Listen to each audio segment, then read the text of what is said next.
But we talked about what kind of went right for David Crowley in these last couple of weeks. What do you think went wrong for Francesca Hong? Obviously, she was kind of that front runner in a lot of the Marquette University law polls. To your point, Tom Tiffany spent so much money on ads that were kind of bashing Francesca Hong. What else do you think kind of led to the results that we're seeing here on our screen? What surprised me as a news consumer is that we didn't know about her very early social media posts. Let's see, one was about Thanksgiving, maybe one was about Christmas. And then more recently, when there was that shooting in Madison where she used the phrase execution, when there was a fatality, a police shooting that led to a fatality.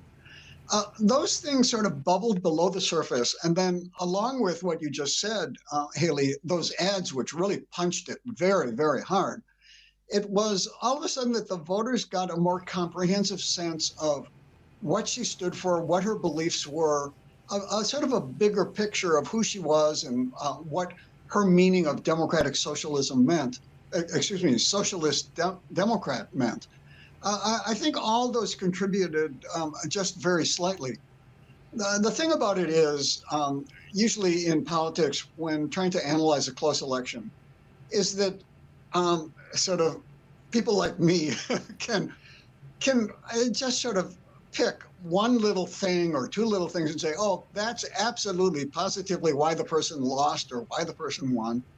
I'm really not sure exactly why she lost. The fact that it was so close is an indication that the polling on her support was very good, although the polling on Crowley wasn't recent enough to pick up on his surge. But polling for a low turnout primary is very hard to do, and Marquette did the best they could. And under the circumstances, they were right about her margin of her level of support. Yeah, and all those polls did show actually that a lot of Democrat voters were still very much so undecided. So it could just be that a lot of those people at the last minute said, all right, I'm going to go with David Crowley, especially when that Evers endorsement came down. To your point, also, I feel like Governor Evers spent a lot of time on the campaign trail, not only kind of praising David Crowley, but pointing out some of those old tweets from Francesca Hong that could have also led to the downfall there. Let's talk about Tom Tiffany now. Obviously, many people expected him to win this ticket for the Republicans. It was a clear victory, a landslide at 95% of the votes for Tom Tiffany.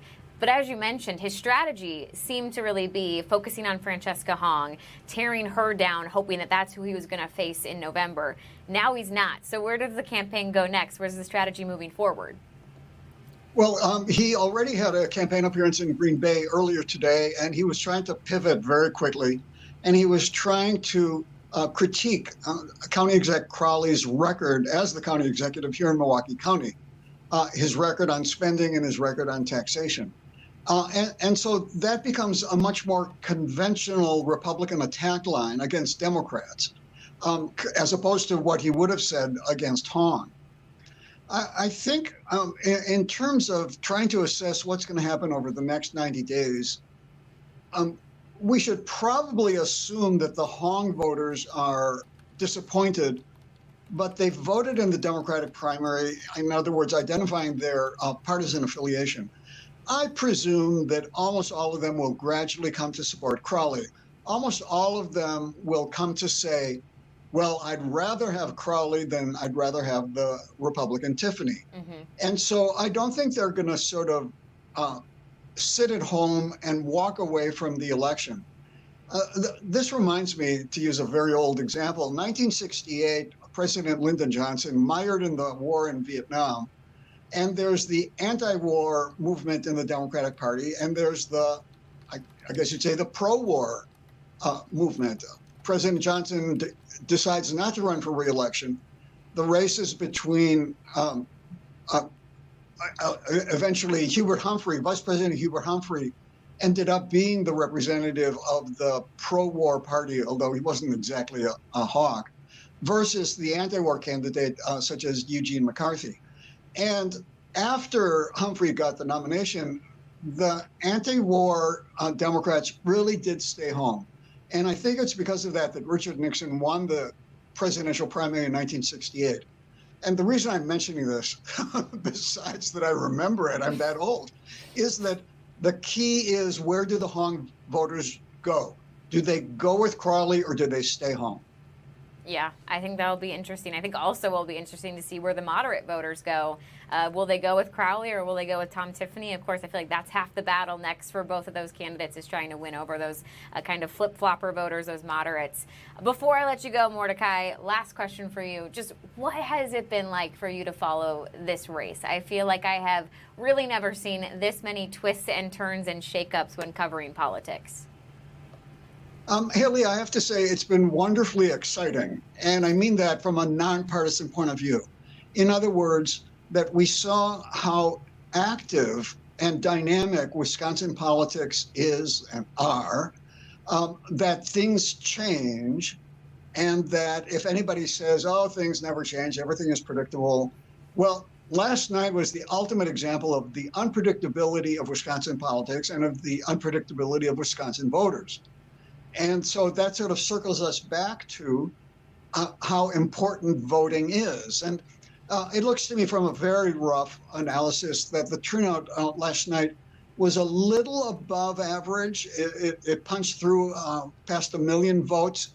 I think the final number might end up being 1.3 million or something like that, which is about 27% of the voters. That means there wasn't a huge tranche of new voters coming in, as perhaps Hong was expecting, but that the election certainly excited the voters. And the big difference between now and, as you referred to, what will be happening in November, is that the scope of attention is going to be going from, let's say, 30% of Wisconsin voters paying attention to about 80% of Wisconsin voters who are going to vote in the gubernatorial election. And it's those, that very big chunk of people who are going to decide if the next governor is a Democrat or a Republican. I mean, big question here. Are you ready now for November? You ready to do this all again, Mordecai? Can I get one good night's sleep, please, first? I think we can allow that. We are truly, Mordecai, so appreciative for how many times you've joined us these really last several months as we've geared up to the primary, and we will absolutely be calling you again when it comes to November. But we always appreciate you joining us and offering your insight. My pleasure. Thank you, Helen. Again, Mordecai Lee there joining us after last night's primary election. If you missed it, you're kind of trying to catch up to speed. David Crowley pulling out the victory for the Democrats in the gubernatorial race. So he will now go on to face Tom Tiffany in November. One of those two men are going to be your next governor of Wisconsin. All right, we're going to take a quick break here on the Wisconsin Live Desk. We'll be back with more news right after this.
This is the Wisconsin Live Desk. Hey everybody, welcome back to the Wisconsin Live Desk. Haley Spittler here with you now at 12:18 on your Wednesday afternoon. And of course, we are certainly covering the big story of today, which is the election and the results that we now have after yesterday's Wisconsin primary election. But another big story that we have been following for months now are the Ridgeland Farms Beagles. So I want to go ahead and bring in Brian Polson, who is zooming in with us from Dane County. And Brian, the last of the Beagles being released as of today. We can see some of those puppies behind you. Yeah, we're in the yard right now where they bring all the puppies out when they first come out here, and they're all just kind of scattered. I say puppies, and this is a key point this time. One of the differences, Haley, with these beagles is 141 of the 155 being released today are, in fact, puppies, mostly about 4 months old. And I'm going to show you. Here's one right here who's he's not sure he's ready to join in. He's just kind of checking it out, and he doesn't want to be live on camera either, apparently. But no, these are much smaller puppies, mostly around 4 months old. And then there are some older ones mixed in as well. These are all just catching some rest. I will point out to you, it's super humid here, which someone just made me realize why it makes sense. It's because Big Dog Ranch Rescue, which paid to have these animals released from Ridgeland Farms and secured the ultimate closure of Ridgeland Farms, well, they're from Florida. They brought all the humidity up here with them, apparently. Yeah. It's sticky out here. So now we know who to blame for the humidity. That's right. These are the last dogs, though, to come out of Ridgeland. They came out this morning, and when they we first heard that the van had left the facility in Blue Mounds, Wisconsin, we had one of the farm owners here come out and announce that the last dogs had left and that Ridgeland Farms was empty. And there were loud cheers amongst the volunteers here. So we've done this a couple of times before, Haley, as you obviously recall. But this time, this is the last batch. There are no more beagles at Ridgeland Farms. And so 60 years of breeding for scientific research is officially at an end at that facility. Yeah, Brian, it feels like every time you've joined us for these moments where these beagles have been being released, the main message was, we're not done yet. We're not going to stop until every single beagle is out. Well, that is today. So what is kind of the atmosphere and the vibe and energy like today, knowing these are the last of the beagles? I have all my video and pictures, too, that I sent. Certainly there have been tears. There have been cheers. There's a lot of nervous energy and excitement. But I think for many of these volunteers, they told me it hasn't really sunk in because they're busy right now dealing with the processing. But one person I heard told me something that I thought really stood out. She said, I'm going to go drive by Ridgeland later today just because I want to go by and not hear dogs. And that will be when it sinks in. And I thought that was a pretty poignant thought, that it's really the silence coming out of the facility in Blue Mounds that so many of the animal rights activists, and in this case, rescue organizations, have been waiting for. Yeah, absolutely. As we mentioned, Brian, you have gone to a number of these kind of release old, oh my gosh, the little up close one there of the beagle. You've gone to so many of these where we see some of these, puppies and dogs touch grass for the first time, get to play outside. Does it ever get old to you? Is it kind of fun to always see them exploring for the first time like this? Well, what's interesting, this time there wasn't as much hesitation when they touched the grass for the first time because these are such young pups. So they've only been in captivity for a few months. Granted, it was their first time getting outside, but puppies are certainly more adaptable. And so we've seen in the past, there were some of these dogs that had been held in captivity for years and finally touched grass and saw the outdoors, and there was a lot of hesitation and trepidation and fear. And we still see that in some of the animals here today, but a lot of the puppies immediately adjusted to being outside like any other dog, and it may well be just a function of their age. They are the young ones. Now, we do know that the reason these dogs were not out until now is because they were still part of an ongoing experiment at Ridgeland Farms, which Ridgeland assured Big Dog Ranch Rescue it was not a painful experiment. It was not anything invasive, but they had to undergo temperature checks for 6 weeks. And once those checks were done, they completed whatever contract they were a part of. They would then adopt these or sell the dogs to the rescue organization who will ultimately adopt them out. Well, I guess that's the next big question people are going to have for you, Polson, especially when you are talking about very young puppy beagles. So many people want to know, well, how can I adopt one of these? And you're saying these are all going to Florida, and you're going to have to kind of get in line. There's a long wait list, right? Yeah, these last 155 dogs are going to Big Dog Ranch Rescue. They're going to be, let's see if I can turn around here and flip the camera around again. There's the big bus you'll see right, let's see, there we go. You see the big bus over Yes. here. That is going to be loading up probably about 100 of the dogs out of the 150. And there are other vans to go as well, but they're going to be heading to Florida. It's the Palm Beach area in Florida where Big Dog Ranch Rescue is located. And by the way, we've talked about it before.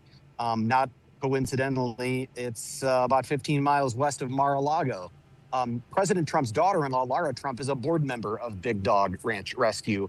And so the dogs will be going there, and then they will be prepared for adoption and then adopted out through Big Dog Ranch's network. And if you want to find out more, you can go to Big Dog Ranch Rescue's website, and they have information on how to adopt animals, including the Ridgeland Farms Beagles. But I know they've had tremendous interest in the now 2,100 and something beagles that have come out of Ridgeland Farms. Many of them stayed here in Wisconsin, but a lot of them have gone through rescues all across the country. And the largest number of them, of course, have gone through Big Dog Ranch, which secured the release through a contracted purchase. For these, animal rescue groups, for these activists who have been in the fight for so long to see today, which is the release of all of the beagles, the closure of Ridgeland Farms, I guess what's next for them?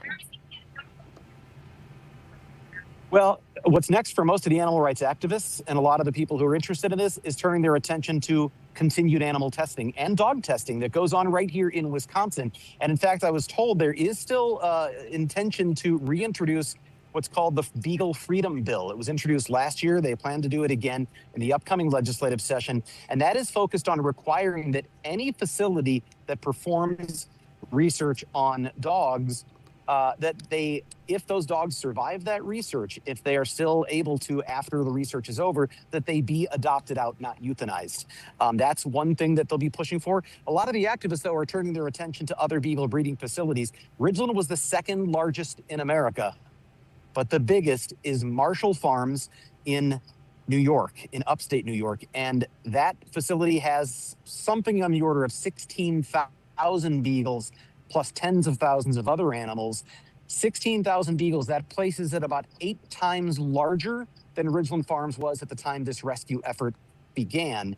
And we know that Wayne Chung, one of the activists who's been criminally charged for attempts to break into Ridgeland Farms, and in fact, once successfully getting in, we know that he calls Marshall Farms the Death Star of vivisection, and is really marshaling efforts, pardon the expression, marshaling volunteers all over the country to focus their efforts on that facility and trying to get it shut down. So again, kind of closing a chapter here when it comes to Ridgeland Farms, but obviously still in the fight for a lot of these activists. Brian Polson joining us live from Dane County, showing us some of the cutest little beagle puppies, again, getting their first taste of freedom before heading to Florida after now being released. The final beagles, 155 of them being released today from Ridgeland Farms. Brian, thanks so much for joining us here on the live desk. About 5 minutes. You got it. Thanks, Haley. Again, Brian Polson really covering this story from beginning to end, and I know he'll have more coming up in our afternoon and evening newscasts. Did you guys know that today there is a total solar eclipse? You might not have known because it's in the northern hemisphere. The path of totality is going to be across Greenland, Iceland, and northern Spain. So unfortunately, we're a little jealous here in the United States, but we're getting very close now to that moment of totality where it feels like for a couple of seconds it's completely dark. It's like an evening in the middle of the day. So we'll keep our eye on this. We'll actually head out and hear from some of the NASA experts currently tracking this total solar eclipse right after this. But for now, we'll take a quick break. Be back in 2 minutes.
This is the Wisconsin Live Desk.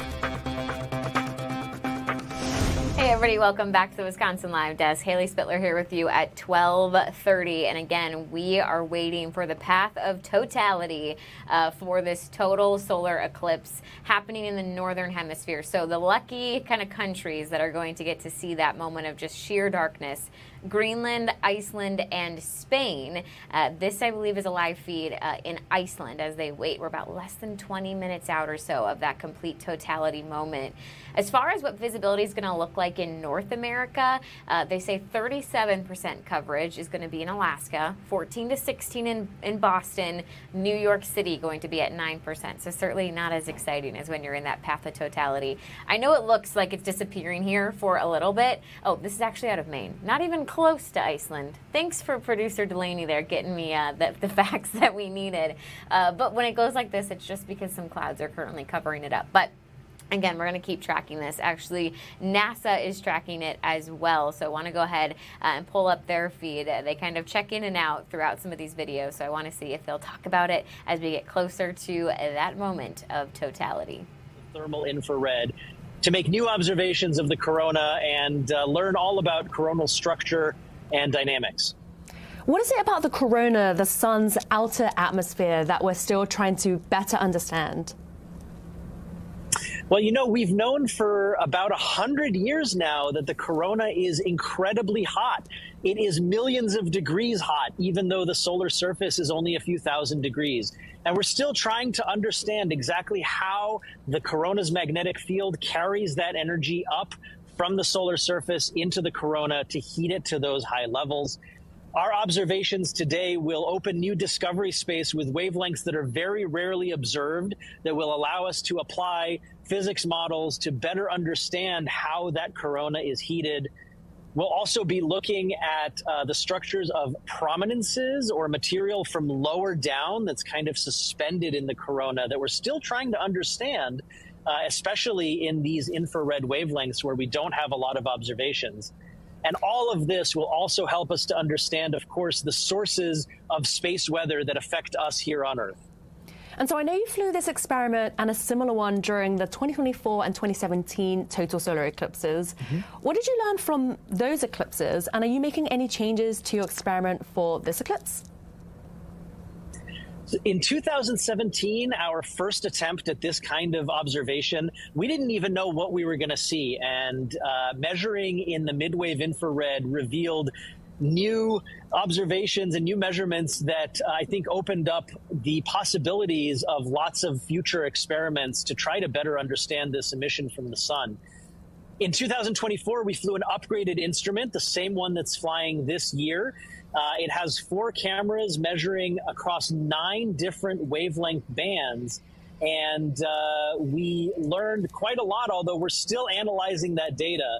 So I don't have any results to share with you right now, except to say that we saw some amazing structures, and it'll be very interesting once we complete our analysis.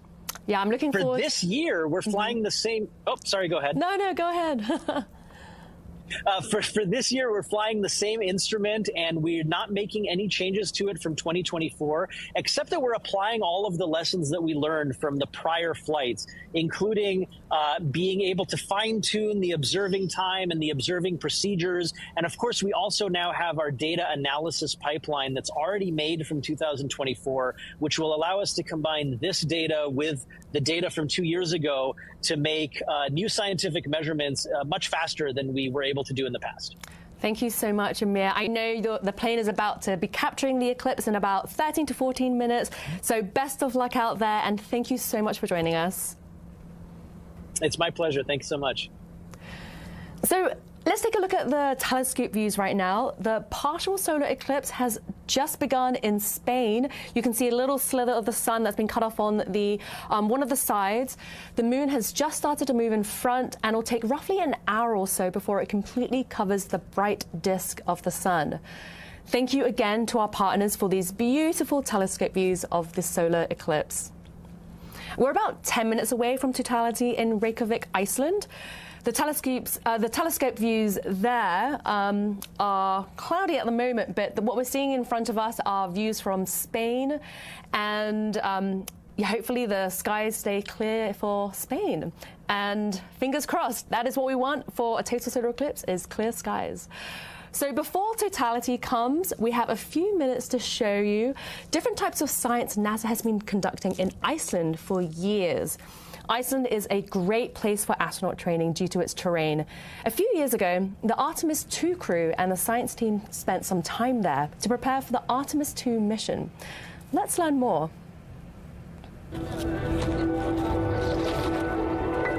Again, listening in live here to the stream that NASA has as we get ready for the path of totality for the solar eclipse happening today. As much as I would love to listen about the Artemis II crew, because as you guys know, I loved Artemis II and that mission.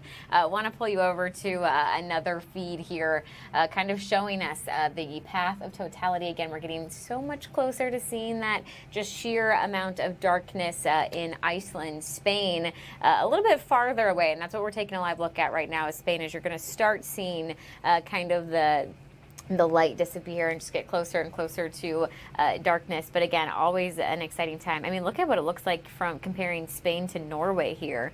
Norway looking more of just that kind of crescent moon shape, as we still see most of it here in Spain. So we're going to keep our eyes on these feeds. I can give you another live look at what it looks like right now in Maine. That would be this one. Again, this feed's kind of hard to follow because it's really cloudy. So at moments you think, oh, it's in the path of totality. It's not. But when the clouds happen, it does just give you that moment of just sheer darkness. But again, solar eclipse parts going to be totally an eclipse in parts of northern hemisphere today. Again, Iceland, Greenland, parts of Spain going to have that moment of just darkness in the middle of the day. And we'll keep our eye on several of these feeds.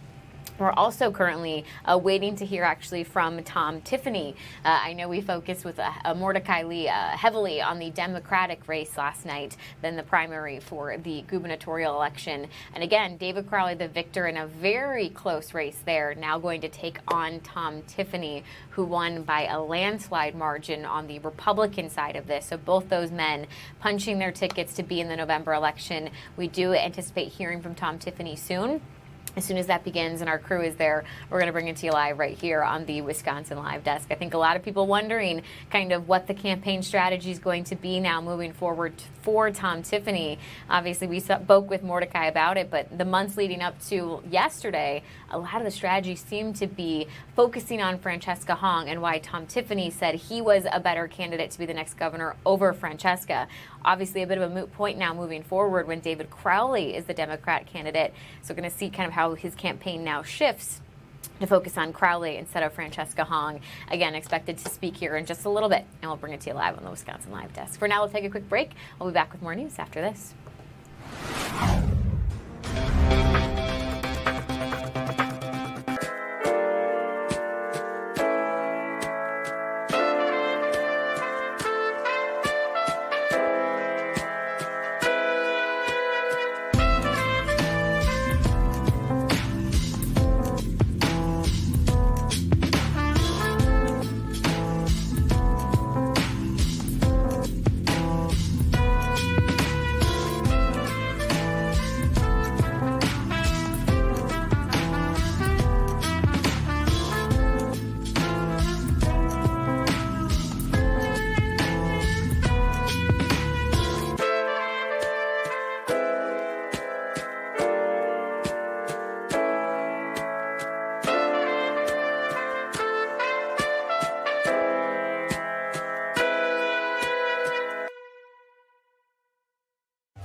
This is the Wisconsin Live Desk.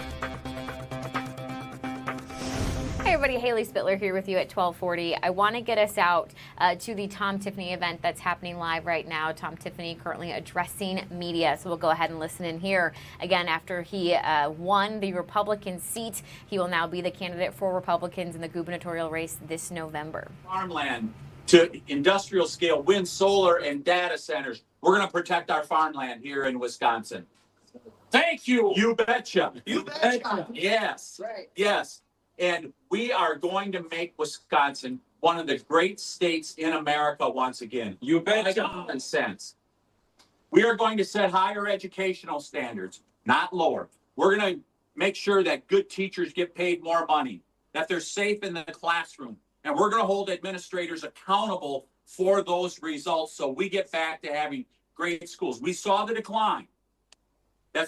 That began under COVID.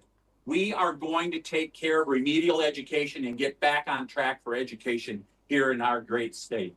So I hope you will all follow me. I hope you will all follow me and the team that we have with us here in this election as we turn Wisconsin red and we get back to common sense here in the state of Wisconsin, and we make Wisconsin one of the great states in America once again. Thank you, everybody. Good job.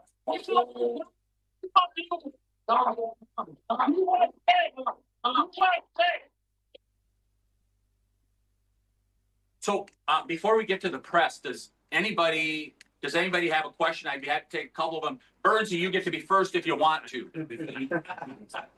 Well, I'd like to thank Mike Roberts for recommending us. His ears are still ringing. When I started asking questions, I started barking about taxes, so you hit the nail on the head. Ours here doubled in the 2 years that we've owned it. So then you're in Milwaukee County, so went from 4,400 to 7,700 in 1 year. 1 year. Wow. So you guys are, now let's make sure we got this clear. So Burnsy, you're saying your property taxes in 1 year went from 40, this establishment. We bought it in February 29th of 24. And it went from $4,400 7,700 in 1 year. 1 year. 1 year. And that's in Milwaukee County. Who's your county executive? Hang on just a sec. No, Burnsy, who is your county executive? David Crowley. David Crowley. On his watch, their property taxes nearly doubled in 1 year. Thank you for hosting us. And we are going to deal with those property taxes. And I can tell you how people can have faith that we are going to deal with them. I was in the legislature a decade ago when we had property taxes that were frozen. We are going to do much the same thing here with this budget when I come in as governor.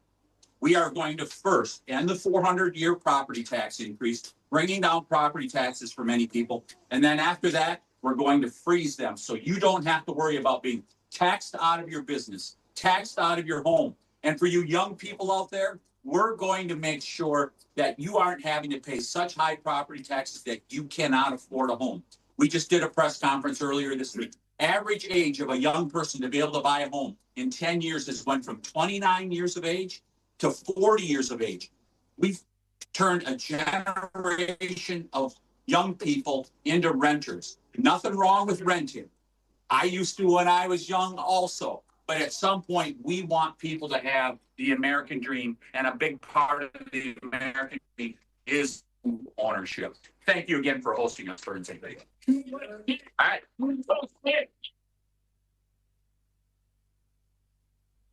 You guys turned. How big of a mistake was it for the Republican Governors Association to invest $3.5 million into Francesca Hong? That's about a quarter of what you have in the bank. So, Francesca Hong, the ads. you would have to ask the RGA about the decisions that they made. We have nothing to do with them. Isn't that a mistake, And though? why That was it a mistake?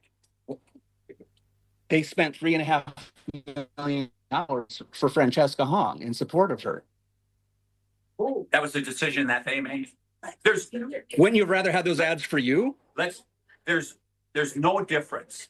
There's really no difference. As I've said all along, there's not a dime's worth of difference of the candidates that were running for governor on the Democrat side. You saw 2 weeks ago I'm sure many of you, all of you, saw the debate. None of them took on Francesca Hong. And David Crowley has said that my policies will be much like Francesca Hong's. He just presents a different way of saying it, but he's made it very clear. Those same Democrat socialist policies, we're going to get them in Madison if he ends up the next governor of the state of Wisconsin. So last night, were you guys hoping for a Hong win? And how does a Crowley win change the messaging of your campaign? It really did not make a difference to me who the candidate was going to be. And it goes back to the leadership of the Democrat Party. Now, not some of the rank and file, but the leadership of the Democrat Party has capitulated to the big government socialism, to the Democrat Socialists of America. That is who they are at this point. And so it really doesn't make a difference who that candidate is. And I've been saying this all along. We are prepared to run against whoever it is. The Democrat establishment chose David Crowley, so we're facing David Crowley. Congressman, there are polls that show President Trump's approval rating is at an all-time low. With his endorsement, how do you plan to differentiate yourself from him? So what you're going to see from my opponents is they're going to run against President Trump. I'm going to run for the state of Wisconsin. I'm running to be the next governor of the state of Wisconsin. And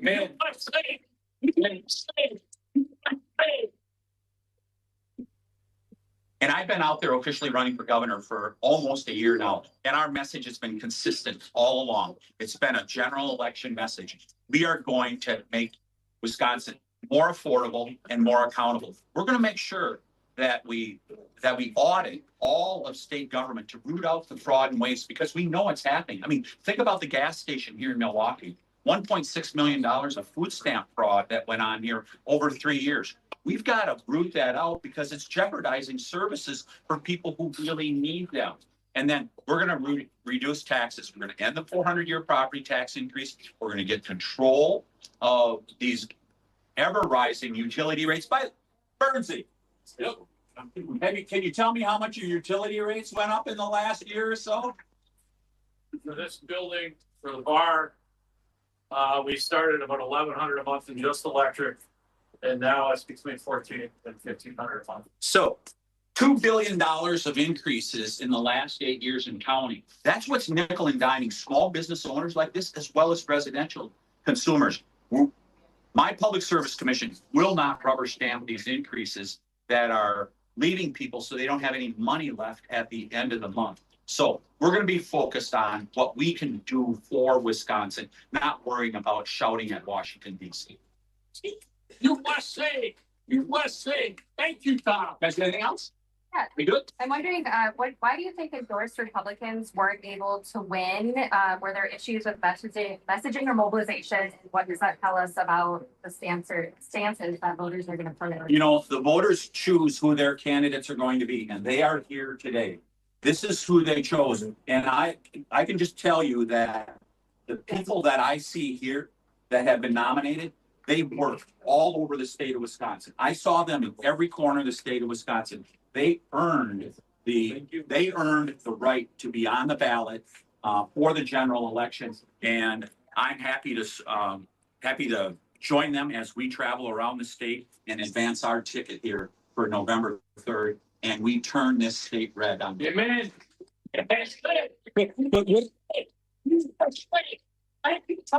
Wouldn't it have been more helpful to have somebody from Milwaukee on the ticket with you, Will Martin? Will was a great candidate, but the Republicans around Wisconsin, they chose David Varnum. I mean, think about David Varnum in contrast with David Crowley.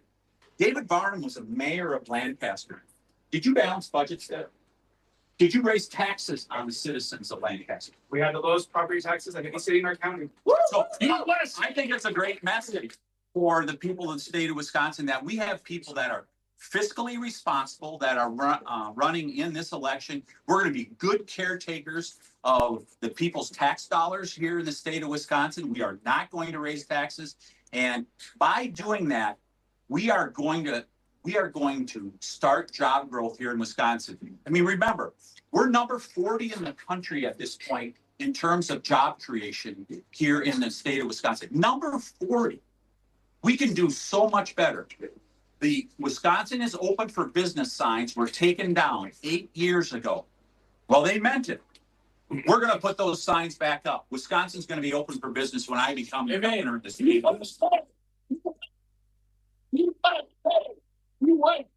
All righty. We're going to wrap it up here, you guys. You good? Good? All right. Can I have one more? Now, What does today, between today and November 3rd election, what should they expect from you? What will it look like for you and your campaign? it will be, we're going to be talking about the issues of affordability and accountability and bringing common sense to Madison. We're going to look out for the people of the state of Wisconsin. I'm a lifelong resident of Wisconsin. I have the experience. I've served as a town board member and in the legislature besides Congress. But the most important experience, I was a small business owner for 20 years with my wife. And we learned about how you've got to be accountable. And I will be accountable to the taxpayers of the state of Wisconsin. And I mean, think about my opponent. He was in the governor's race. Then he was out of the governor's race. And then he's back into the governor's race. Does he really want to run for governor? I can tell you, I do. And I've been consistent throughout the time that I've been campaigning here in Wisconsin. We are going to make Wisconsin a great state in America once again. You say? Yeah.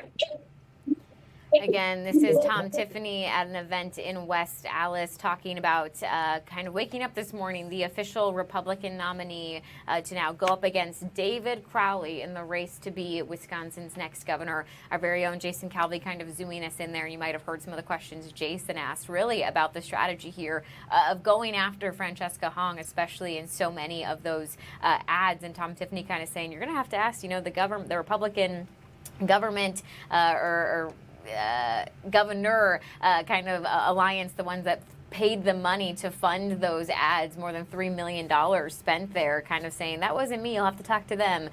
So kind of an interesting question there, because it's exactly what Mordecai Lee and I were talking about. The strategy seemed to be from the Tom Tiffany campaign to go after Francesca Hong, to say why he was the better candidate over her. But now, waking up here the day after the election, seeing David Crowley actually punched his name onto the ticket, and it's not Francesca Hong, you're going to have to change your strategy. So you now hear Tom Tiffany kind of explaining why he thinks he's the better candidate over David Crowley, pointing out that David Crowley at one point did suspend his campaign to be the next governor of Wisconsin. Ultimately, he re-entered the race after current Lieutenant Governor Sarah Rodriguez ended her campaign. And when he re-entered the race, again, got that endorsement from Governor Evers, which seems to have made quite a difference among voters. Again, a lot of people calling this an upset, that he was able to, in the last couple of weeks, rally up some support and ultimately defeat Francesca Hong in a very close race. All right, we're going to take a quick break here on the Wisconsin Live Desk. We'll be back with more news right after this.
This is the Wisconsin Live Desk.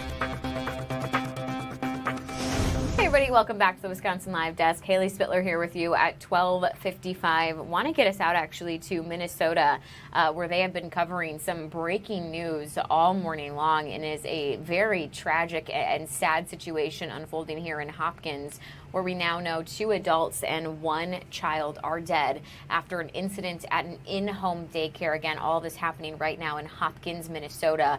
As you can see, clearly still a very large police presence. You can see a ton of crime scene tape blocking off this area right now. We do know that at the time of this incident, 6 other children were inside the home. We're told those children were not harmed, and they have, of course, since been reunited with their families. You can only imagine how scary that must have been for these parents to get a phone call to be told that their children may be involved in something as scary here as 2 adults and a child being killed. So again, I'm sure that moment of reunification, very emotional for these children and their families. We're told that police are calling this an isolated incident. They are saying that there is no threat to the public at this time. So again, working to get new information. I'm currently reading from our sister station here, Fox 9 in Minneapolis, where they say that the police chief in Hopkins, which is Brent Johnson, said officers first responded to a report of a domestic situation just after 9 a.m. This was at the Brown Bear Daycare.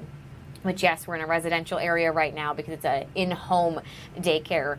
Once police got there, they found a man, a woman, and again, a child just dead in that home. All 3 victims are believed to be family members, according to the police chief in Hopkins. As I mentioned, 6 other children present in the daycare at the time of this incident.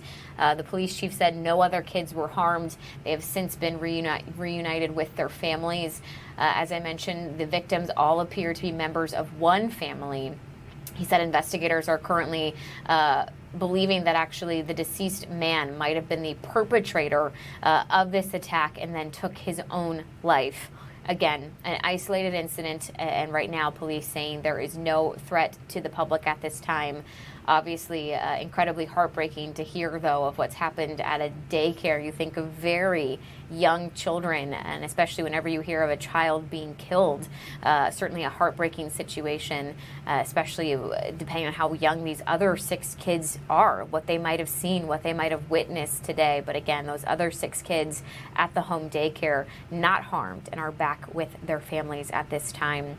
We will continue to bring you updates here out of Hopkins, Minnesota. I can show you a different angle where, again, just a lot of police tape right now, a lot of crime scene tape, and certainly still a very large police presence. You can see the sheriff's office still on scene here. So we'll keep you updated on any new developments coming out of Hopkins, Minnesota. In the meantime, I want to get us over to actually Hammond, Indiana, where officials right now are talking after surveying some severe storm damage. This is actually the system that we thought might hit Milwaukee yesterday. Thankfully, we kind of avoided any strong damage. Indiana, not as fortunate. So we'll listen in here and get some of the updates. Emergency declaration. And if we get that, it makes the whole process move more quickly. People are dealing with all the tragedy or a little bit of good news. We're here in Hammond. What can you tell us about things that the Bears were expecting, an update from them? Can people here expect that might be some good news on the Bears side? I'm glad you brought that up. I'm surprised it took that long. So, yeah, I want to thank this guy here because from the time the Bears called me roughly 9 months ago, and I wanted to make sure it was more than a casual conversation, there's been a lot of things that have happened quickly. I describe it moving at the speed of business, not government, and running a city is more like running a business in many different ways. So when we were able to get the enabling legislation done and a strong public statement from them that they were interested in February, and when their own legislature gavelled out just a few months ago on May 31st, that's when the entire board unanimously voted to focus on Hammond, Indiana. When we get this across the finish line, we're in the due diligence stage. It's going to be one of the biggest things that's ever occurred to our state, not to mention the region. So we're doing everything you need to do to make sure we get it done. And a lot of it, somewhat of the urgency is off because they were wondering who was going to listen to them, where it was going to be, and we've done that pretty quickly, made it easy. So it'll be a few more months. They're looking at additional acreage, which I think they might come up with, but we're in contact with them at least twice weekly, and the mayor probably is as well. Can you speak out significant the update might be tomorrow? No, not tomorrow. Not tomorrow? No. What's your message to the people of Indiana? They're still cleaning up from a few weeks ago. We got pummeled again today. It's still early August. What's your message to the people who are scared of those? It's been a rough weather season. We're kind of in that tornado alley, and if we're going to get hit by it, the question more often, you'll have to up the resources. All I can tell you, I've been here a year and a half, and in our state's business, it's running about as well as it can. Our state budget is in great shape. We got a surplus. We got a rainy day fund. It's been the sole reason we've been able to give the gas tax holiday. 49 other states probably wish they could, but that's a collective effort among local governments and state government, and when we need the federal government to where they come in as well, and we got a good relationship with them. So you got to plow through it. Hopefully it never becomes an instance of government not doing its share of it, and we're inviting you to stay communicative. Tell your local authorities what needs to be done. The state will be there to back it up. So I'll take two more questions. Go ahead.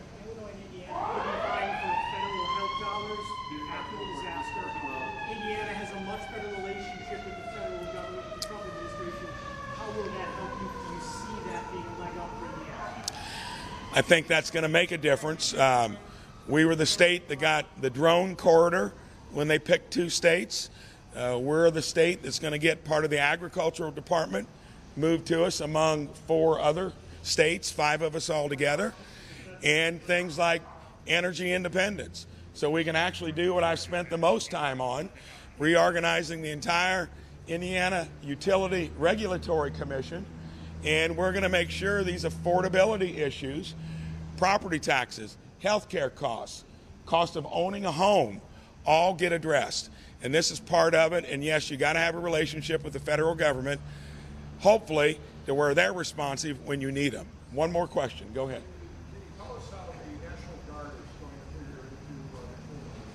So the tag is here, Larry Munich, General Munich. He's here because if we need those resources, I will authorize them to be here if we need to speed up the cleanup or do anything above and beyond. That's why he's here today. He does an excellent job. We got one of the best guards in the country. They run a really good shop. So yes, he'll be on call. Thank you so much. Again, listening in here to Hammond, Indiana, as they talk about some of the damage that this area saw yesterday during severe storms. Again, we kind of lucked out here in Milwaukee. We thought maybe we would be hit hard kind of in between 10 a.m. and 2 p.m. Really nothing came to fruition here, but in Illinois and Indiana, they were hit hard. So certainly starting that kind of rebuilding and recovery process now. I do just want to remind you, we're currently covering some breaking news out of Hopkins, Minnesota. It looks like our sister stations right now are finishing up some live reports on that. I want to see actually if we can potentially catch a live report from Corin Hoggard.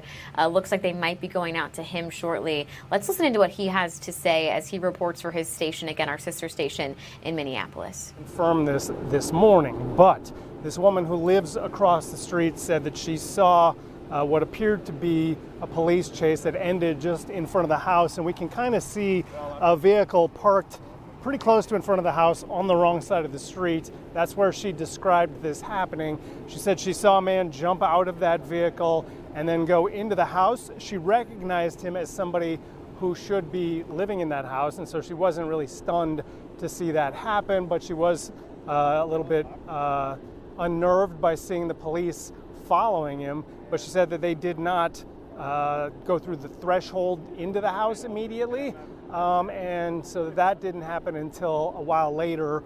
And then the next thing she saw was police shepherding a lot of these younger children out of that house where the daycare was taking place. We know that the 6 children who are not related to the suspect and his wife here all left unharmed, at least physically. We don't know how much they may have seen or heard that might damage them psychologically.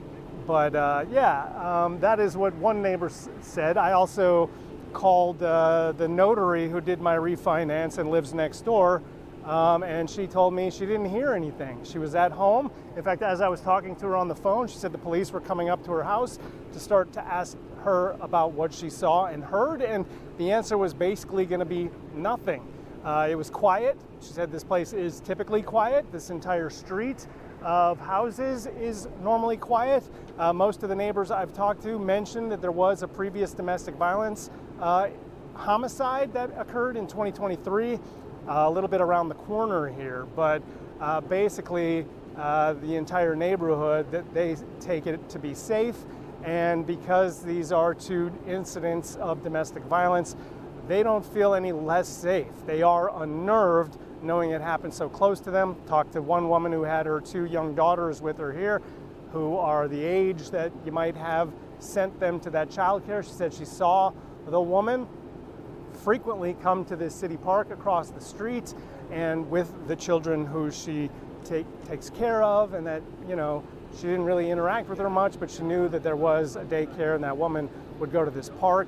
She said that, she didn't really know much about them, and a lot of the neighbors apparently didn't know much about them, although I'm looking into one of the other neighbors had a daughter who would have been about the same age as this young victim of this crime here. So still trying to make some connections here, but yeah, that's essentially what we're hearing from neighbors, is that, they didn't see or hear much, except for the one neighbor who watched people going into the house and then children being the only ones coming out. Again, listening in there to Corin Hoggard reporting live for our sister station in Minneapolis on this breaking news out of Hopkins, Minnesota. Again, hearing Corin kind of explain from a witness eye account of what happened this morning. He said that a witness told him that it seemed like a police chase kind of ended here in Hopkins outside of this in-home daycare. He said at that point it seemed like a man kind of ran inside the house. According to that witness, he lived in this house, so for them it didn't seem like anything out of the ordinary for him to go inside.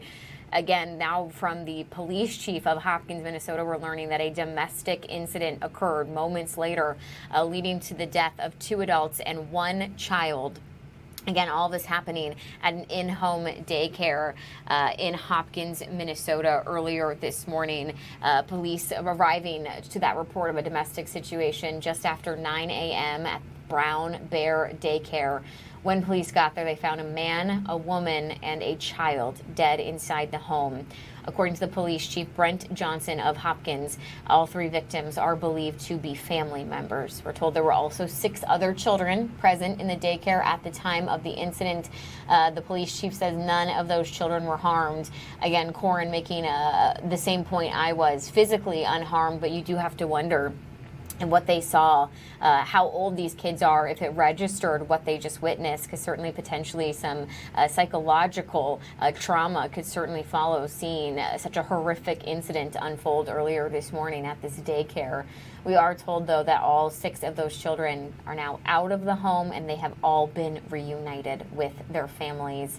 Again, as far as the victims, a man, a woman, and a child killed in this, they appear to all be members of the same family.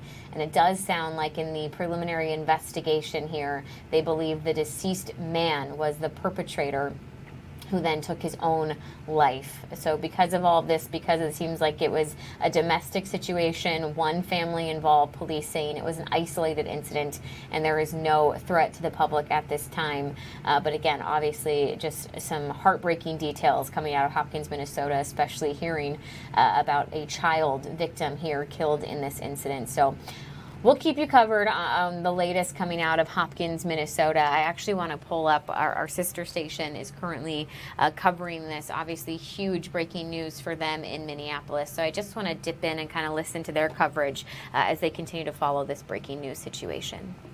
they can for the continuing investigation on this. But Sky Fox 9 over the scene of the daycare earlier today, giving you some reference, some perspective as to what the neighborhood looks like and where this daycare is at the center of it.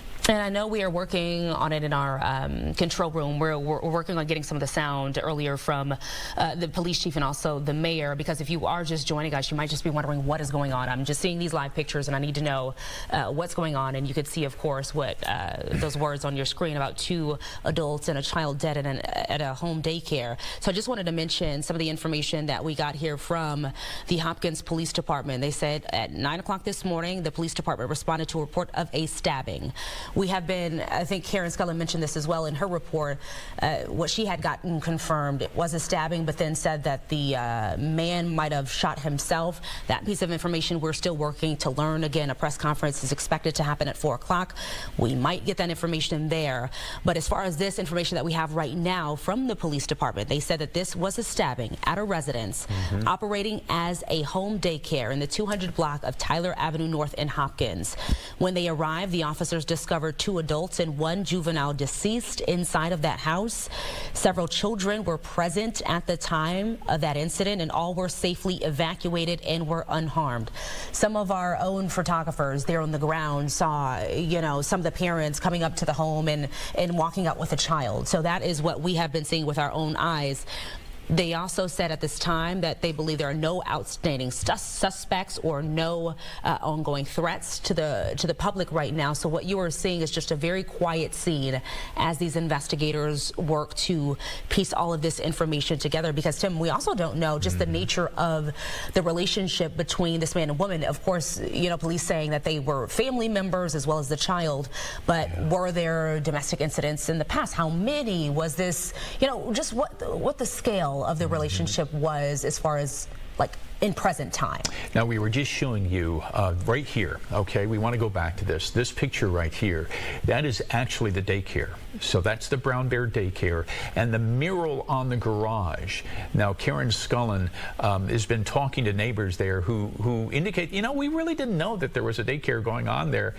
We just called it the garage house because of the mural that's there on the garage door outside. So that's what the neighbors collectively kind of knew the house as the garage house, and not necessarily the Brown Bear daycare. And it's not unusual. I mean, there are in-home daycares in virtually every neighborhood. Oh yeah. And you might not even know. And you might not even know. Because the amount of kids also could fluctuate too. Of course, you have to be licensed by the state, but you know, they could have 5 kids. And in this particular incident, we know it was 7 children in total, and then you include that the deceased child in that number. But and yes, we did check the records. It had passed all of its inspections with the state of Minnesota, so it was on the up and up. And that's the question that a lot of people are, of course, going to have too, is, you know, when you sign your children up for these daycares, all of us want our kids to be safe when we drop our kids off. And so when you get this sort of news after dropping off your child, you can imagine just some of the parents who had to go to the home and pick up their child from what they can only imagine that their child may be heard or seen at the time of this particular incident. Right, and you know, you've got a child. I do. In that same age group right now, in daycare. You know, I remember going through it with my own daughters, who are much older now. Yeah. And you know, this is frightening when you get an alert like that there's been some kind of incident at your daycare. And again, we are listening in live right now to our sister station, Fox 9 Minneapolis, as they continue to cover this breaking news out of Hopkins, Minnesota. Again, we know 2 adults and a child are dead after an incident inside of a home daycare.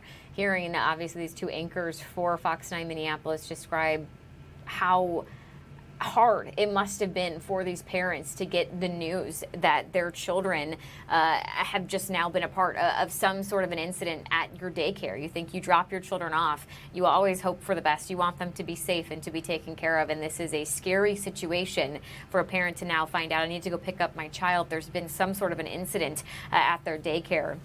I do want to emphasize that there were 6 other children home at the time of this incident. We are told that all 6 of those children are okay. They were not physically harmed in any way, and they have since been reunited with their families. But again, police calling this a domestic incident, believing that the victims here were all from the same family, and they do believe in their kind of preliminary investigation that there's a man, a woman, and a child involved. All 3 of them are now dead. It does sound like the man here was the perpetrator, according to police, killing the woman, killing the child, and then ultimately killing himself as well. But again, this is certainly breaking news. They are in the early stages of an investigation.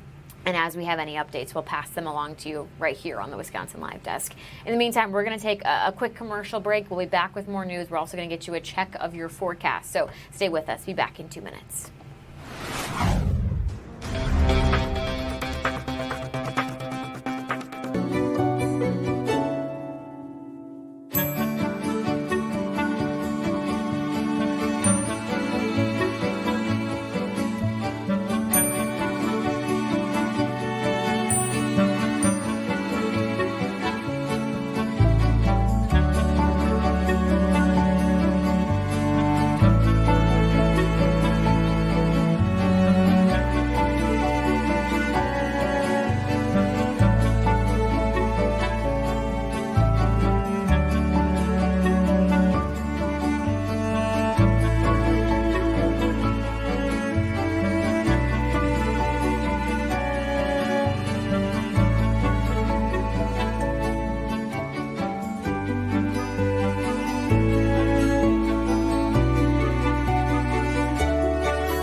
This is the Wisconsin Live Desk.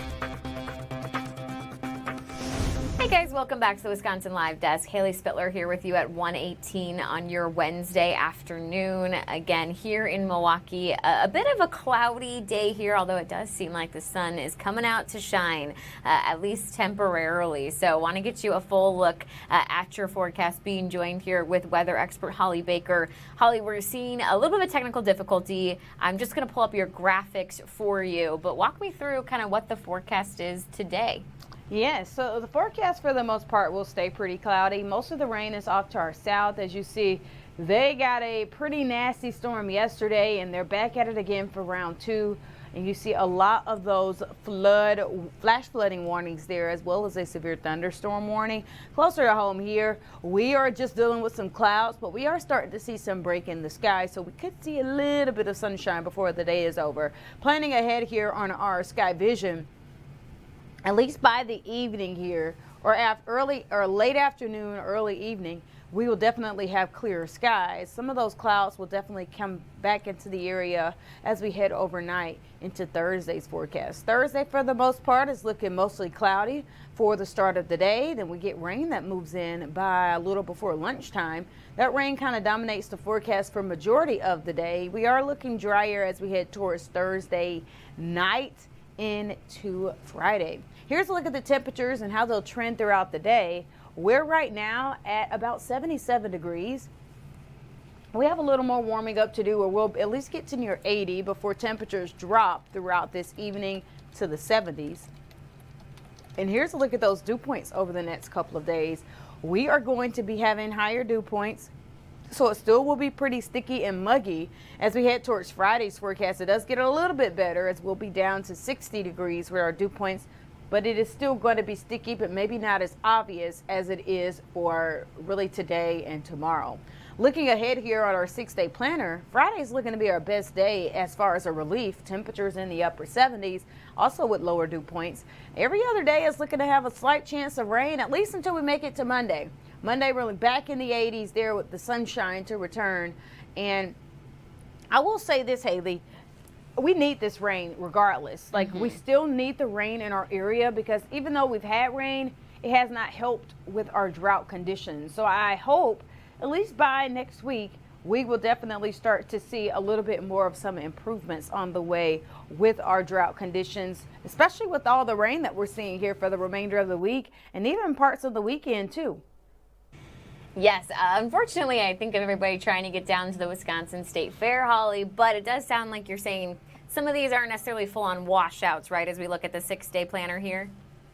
Right. Not every day is a full-blown washout. Like, we could have a slight chance today, but that doesn't mean that it's going to rain exactly at the fair. So it is important for people to get that FOX6 Storm Center app so you can kind of get a better estimate of what the radar is looking like, and that can kind of help you plan. Because when we forecast a chance, it's a chance for our entire DMA, not just one specific area. So with that being said, we are seeing these chances, but it could definitely still stay a little bit drier by the fair. And the rain always comes and goes. So I wouldn't necessarily cancel plans this weekend. I would just continue watching the forecast and kind of working around the timing so that you know what you can do at whatever time it is that you're trying to do it. Yes, absolutely. Holly Baker there joining us here on the Wisconsin Live Desk with a look at our forecast. Thanks so much, Holly, for joining us here. Of course, here in Milwaukee, we might be dealing with some rain chances, but in other areas of the world, they're getting ready for a solar eclipse where they're going to have totality. You can see here Spain now just 6 minutes away from that moment of sheer darkness. So let's go ahead and listen back into NASA as they kind of count down for some of these lucky countries. We've had Greenland and Iceland, now Spain up next for totality here of that solar eclipse. Something light that you could see. Okay. I've got a flashlight that's sort of demonstrating what an eclipse would look like. It's got a little piece of foam there that'll show. So let's shine our light. Let's do our sun and then show it as it would hit the this colander. And what you can see there is these nice little crescent moon shapes, which are showing the eclipse on our example paper here. So that would usually be a bunch of circles, like if you took this out during regular daylight. Here in the US, you would see just a little sliver gone. Over in Spain, of course, they would see these beautiful little crescent moon shapes. So you don't want to be looking through the colander, but you want the sun to be shining through it. Absolutely. Okay. Right. Gotcha. You want to use this as your light filter for you. And the cool thing is you can use this, but you don't have to use this. There's lots of other possibilities. So you can actually take your hands, right, like this. Okay. Spread your fingers out. Yeah. Hold them over top of each other, and you make little pinholes yourself when you do that. Okay. Right? And when you do that, you can actually see through and be able to see the eclipse in the same way, right? So that's a cool way to do it. And then on top of that, let's say you're taking a walk in the woods. Well, the leaves of the trees actually make these kind of pinholes all over for you as well. When they do that, you get this beautiful, constant crescent moons and everything everywhere. One of my favorite ways to see an eclipse. Thank you so much, Joe. And so today's eclipse, August 12th, also lands on another special day. So on this day in 2018, NASA's Parker Solar Probe launched into space to study the sun's corona up close. Joe, can you tell us a little bit about that mission? Yeah, what an incredible mission. This is humanity's opportunity to actually touch our star, right? We flew a mission, Parker Solar Probe. It's still up there. It's still operating. It's still taking great science. But it's flying within the corona, within what you see in the total solar eclipse, and taking direct measurements of that corona to help us understand how our sun works. Amazing. So we have a lot of questions coming in from social media, and we have time for just one, Joe. Great. So let's dig in. Kyle asks, it seems to be that there are a lot more solar eclipses happening the past few years. Did something change? You know, nothing changed. The geometry of the sun, the moon, the earth is the same. But one of the cool things about our technological society today is you get to see many more of these things, whether it be because of social media, because of, you know, people have access to cell phones, or just the accessibility of travel and being able to go to these different places. I'm personally really glad that people are hearing more and more about eclipses because it brings the greatness of NASA science home to all of you. Thank you so much, Joe, for doing this demonstration and for being with us here today. Thank you so much, Joy. So now let's head back to the eclipse map where we're going to see the eclipse in real time. So as you can see in the bottom part of this video, the moon's shadow is just about to reach Spain. We're about 3 minutes out from totality hitting Spain. Leon, Spain is going to be experiencing totality, and it will be getting about 1 minute and about 44 seconds of totality, which is so exciting. The path is going to be hitting several other towns as well, such as Mallorca and Villalobado. And the view that we're seeing right now is of Leon, Spain. And even though totality hasn't occurred yet, you can see a tiny little filament, or prominence, sorry, on the one side. Okay, so remember to be safe when watching a solar eclipse. You have to be wearing safe solar viewing glasses or use an indirect viewing method when viewing when the moon hasn't completely covered the sun yet. You can only look at a total solar eclipse during totality when the moon is completely blocking the sun. So back in the studio, we have Kelly with us again. Kelly, what is it that makes this eclipse in Europe so special? It really is so special because, again, this is almost at sunset. So we're experiencing something that's a little bit different, having it so low on the horizon. And look at those images there. You're seeing that darkness already coming in, those kind of sepia tones instead of the normal bright light or even the normal types of sunsets. Wow, so we are 2 minutes away from totality in Spain. You can see the crowds in the bottom corner there, and this is the sun's view. Oh my goodness, so 2 minutes until totality, and we have a slither of the sun left. This is just amazing. Yes, it's so beautiful. And like you were saying, there is that prominence there that we already see. So these are things that are very interesting and, again, can erupt in the space weather that we were talking about earlier. So this is a great view. And even with this, you know, it's not complete darkness. That little bit of sun still lights it up so that we can see the crowd. Wow. So we're about a minute and a half away. What should people expect to see moments before totality hits? So what they should see is what we call the diamond ring effects, or the Bailey's bead. So these will be really bright lights, and it's from the last bits of sun coming through the moon's valleys. So that will come through, and we'll see that. And you still need your eclipse glasses or an indirect viewing method at that point in time. But then once that's done and you're in the path of totality, it's time to remove those glasses and see the corona with your own eyes. Wow. And if you're on the ground, what other sensations will you be feeling? It will definitely be getting colder. There might be a wind. You can, again, change in animal behavior, any wildlife that's around you, and really the sense of awe, as well as the 360-degree sunset all around the horizon. So just a few things to look for. Wow, this is a stunning view. We have just a slither left, and this is the moon covering the sun's disk. And when totality occurs, that slither will disappear. We're about 30 seconds away now from totality in Spain. If you're on the ground and you have clear skies, we are so happy for you. Yes, definitely. Wow. It's just beautiful, and again, probably feeling so much excitement, and sometimes you even feel a little fear. Like I think was mentioned earlier, they felt it was eerie almost. It's an eerie light. It's not something that we're used to in a human experience. But here it goes. We're getting close to those Bailey's beads or the diamond ring effect. So those should be coming very shortly. Wow.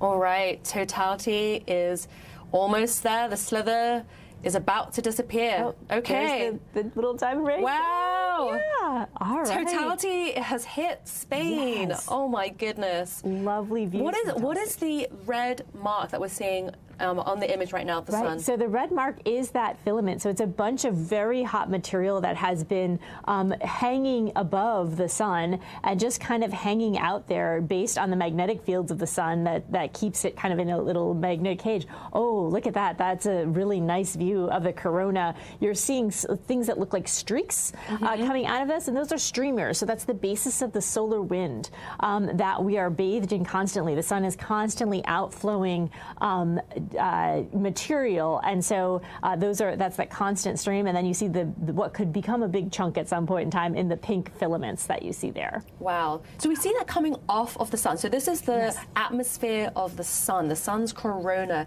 Are those streaks that you just mentioned, are they coming towards Earth as well? They are coming towards Earth. So they fill the entire solar system, or the heliosphere, which is actually all that the sun encompasses with that solar wind. So it's the entire solar system, so it definitely hits us here on Earth. Wow. And this is absolutely beautiful. Again, you're seeing a prominence also on both sides, really, and maybe even one up on the other corner. Oh, wow, yeah. So there's lots of, even though the sun is supposed to be towards a minimum of activity, which meaning you should see less of this, we're seeing more of it. And this is one of the important reasons why to keep studying these eclipses, is to see what is actually happening on our sun. When we think we know what's going on, it seems to change it up a little. And what is it about these features that are so important to study? It's important to study what they're made out of. Oh, and now we're back to the diamond ring, so we're coming back out of it already. It was always... Again, we've been watching this feed from NASA as we saw that moment of totality in Spain. As I just mentioned, kind of already now starting to see the moon move away. So we're going to start seeing the sun once again. But for just a couple of minutes there, those in Spain getting to experience just total and utter darkness in the kind of middle of the day. A very cool opportunity for those in that path of totality. All right, we're going to take a quick break here on the Wisconsin Live Desk. We'll get you back out to some more news that we're following today. See you back here in 2 minutes.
This is the Wisconsin Live Desk.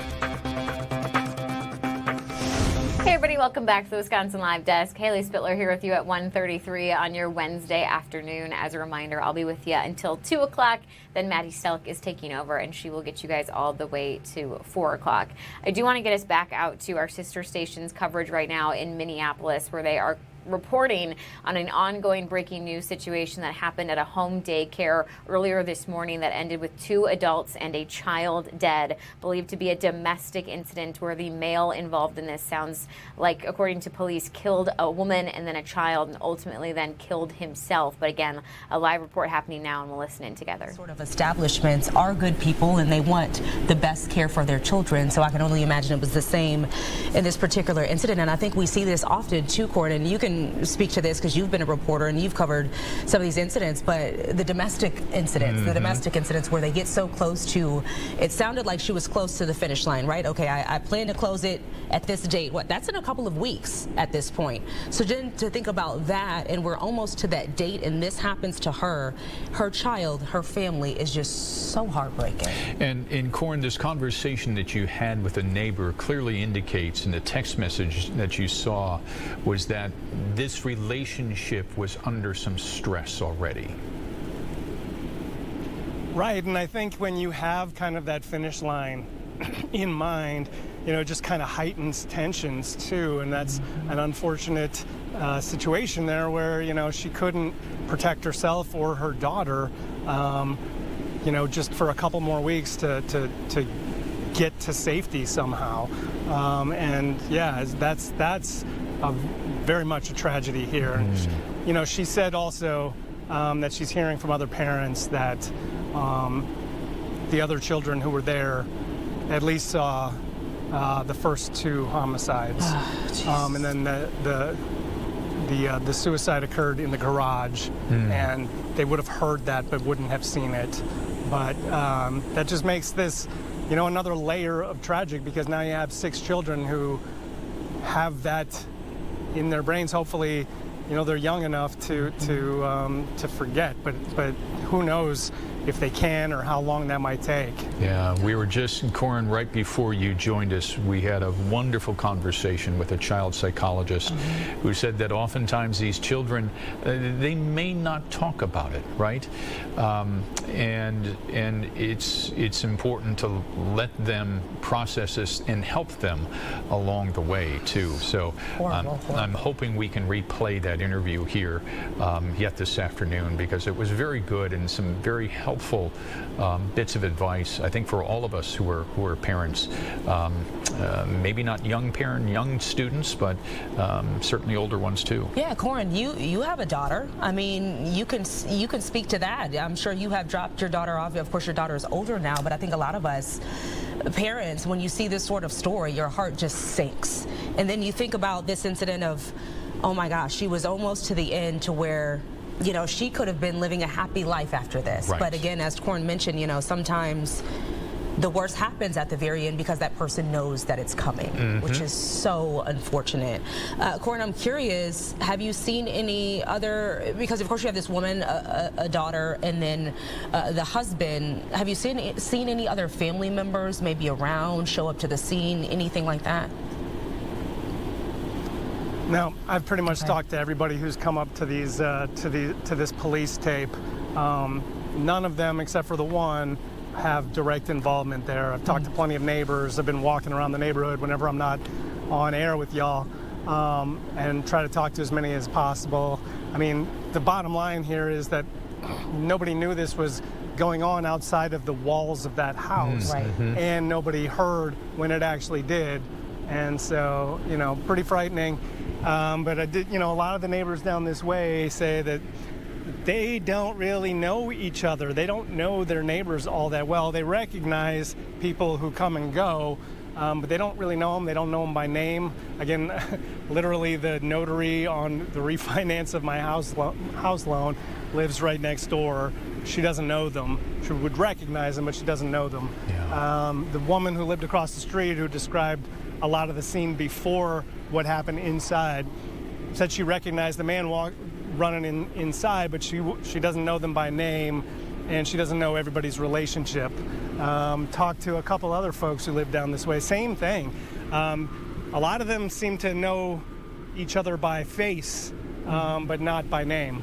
And that's a reflection of today's society, too. I mean, think about our own neighborhoods. We know our own neighbors, many of them. If we don't know them by name, we know them by face. Or run into them. We know their dogs' names before we know their names, because we run into them on the sidewalk when we're out walking or running in the morning, too. Yeah, so, it's not abnormal at all. Right. Extraordinary reporting on a very difficult subject out there today, Corin. Thanks for everything you've done to help us learn and process a little more about what took place there. And that just goes to show. I mean, again, we're currently listening in live right now to Fox 9 Minneapolis, St. Paul. It's our sister station over in Minnesota as they continue to follow just horrendous breaking news that has involved obviously a home daycare here earlier this morning. The sheriff saying that this is a domestic incident involving a man, a woman, and a child. All three of them are now dead. According to the kind of preliminary investigation underway by law enforcement, it is believed that the man involved in this went into what witnesses are saying is his home, where there was this home daycare, killed the woman and the child, and then ultimately killed himself as well. And again, this all happening at an active home daycare, meaning that there were other children inside the home. According there to Corin Hoggard, the reporter who's been doing an excellent job getting those kind of witness different testimony and what they experienced and helping put together what exactly went down. It does sound like those 6 children who police are saying were not physically harmed in any way might have witnessed those 2 killings of the woman and the child. It does not sound like they heard or saw that man kill himself. But again, obviously a traumatic incident unfolding for those 6 children to potentially have seen this. You wonder how old they are. Will they remember this? But also certainly a frightening situation for those parents who dropped their children off today at daycare. You always want the best for your kids. You want them to be safe when they're not with you. What a frightening call that must have been when they found out they needed to go and get their kids. Again, all 6 of those children unharmed as far as physically, and they have all been reunited with their families. We're going to keep our eye on our sister station in Minneapolis and continue to bring you some of the breaking news updates as they report on them. For now, we'll take a quick break here on the Wisconsin Live Desk. We'll be back with more news after this.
This is the Wisconsin Live Desk.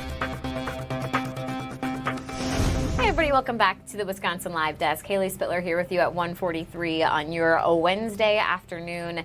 A bit of a kind of gloomy day here in Milwaukee as we take a live look at Mitchell International Airport. Again, we kind of have rain chances every single day except for Friday when we look at the next 6 days. So definitely a good time to just have that raincoat or that umbrella with you in case you get caught in a moment of a pop-up shower or see any of that precipitation. But again, it is the Wednesday after the primary election here in Wisconsin. Want to walk you through kind of the two biggest races that were on the ballots here in Wisconsin, at least statewide. And yes, we are talking about the race to be the next governor of Wisconsin. So this was a partisan primary, meaning you either voted for the Democratic candidates who were running or the Republican candidates who were running.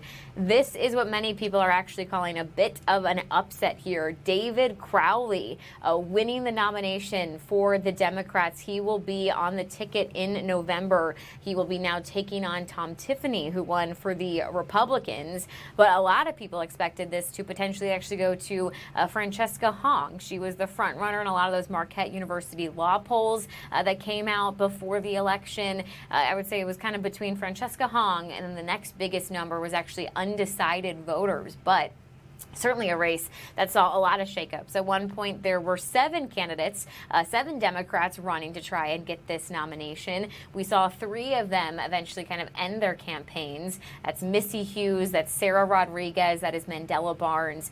Interestingly enough, David Crowley at one point actually suspended his campaign and endorsed Lieutenant Governor Sarah Rodriguez. But when Sarah Rodriguez herself ended her campaign after some kind of financial discrepancies came to light involving her campaign manager, she actually had less money to spend on kind of marketing and ads than they thought that she did.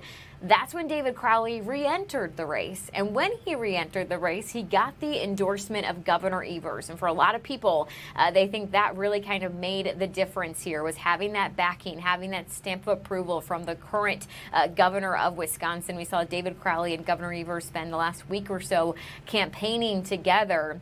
In that campaign process, we heard Governor Evers kind of go on the defense when it came to Francesca Hong, highlighting some of her old tweets as far as defunding police and ending Thanksgiving and some of these more controversial concepts. So again, in the end, David Crowley winning here. Francesca Hong did call the Crowley campaign and concede just around 2 a.m. earlier this morning. So as I mentioned, David Crowley now going on to take on Tom Tiffany, who won in a landslide. Again, 95% of the votes here went to Tom Tiffany.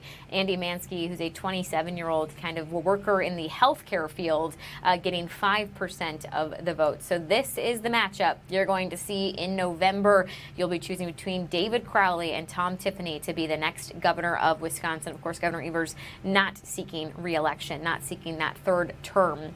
It'll be interesting to see kind of where these two go next in their campaign strategies. We listened to Tom Tiffany live a little bit ago, and one of the questions that Jason Calvi had for him was about his former strategy. I should say, Republicans and the kind of campaigns and marketing strategies here spent $3.3 million on campaigns, on commercials, on ads that really kind of tore into Francesca Hong and explained why they believe Tom Tiffany was the better candidate over Francesca Hong. But as you see here on your screen, Tom Tiffany isn't facing Francesca Hong. He's now facing David Crowley. So going to have to see kind of how they pivot with their strategy and how David Crowley, who's now the candidate, the nominee here, is going to kind of make his strategy go against Tom Tiffany. He spent most of his time right now really, separating himself from the other Democrats in the field, and now he has to switch and kind of attack Tom Tiffany here. So certainly going to be interesting to see how this plays out. We started to see a little bit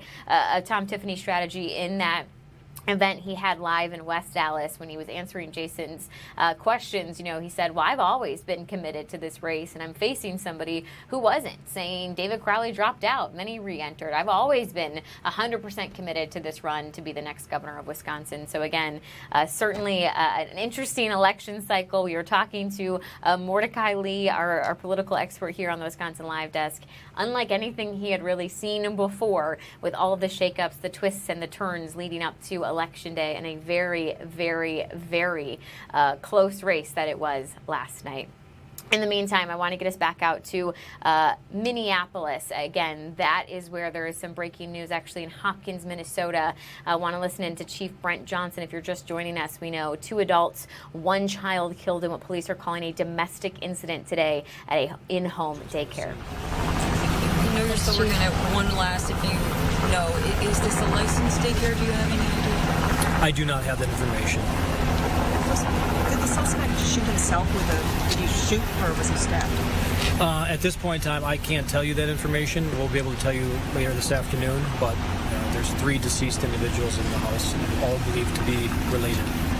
Did the husband live at the house at the time? I don't have that information. Thank you, Chief. Thank you. Thanks very much.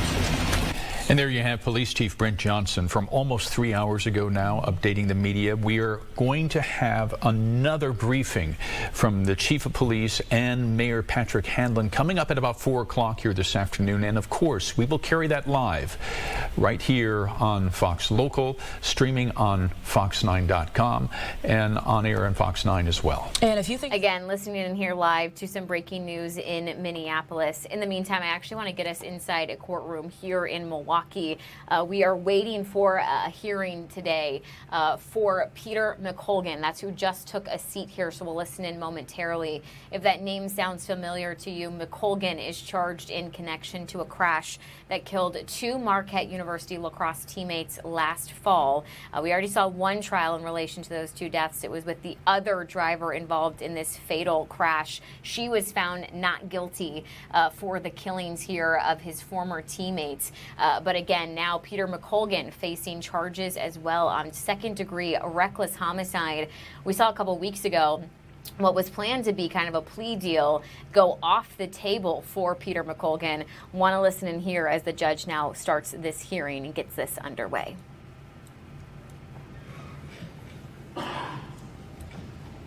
solemnly swear or affirm the testimony about the case when you the truth, the whole truth, and nothing but the truth. So help you God, not to pay a penalty for perjury. I do. Thank you.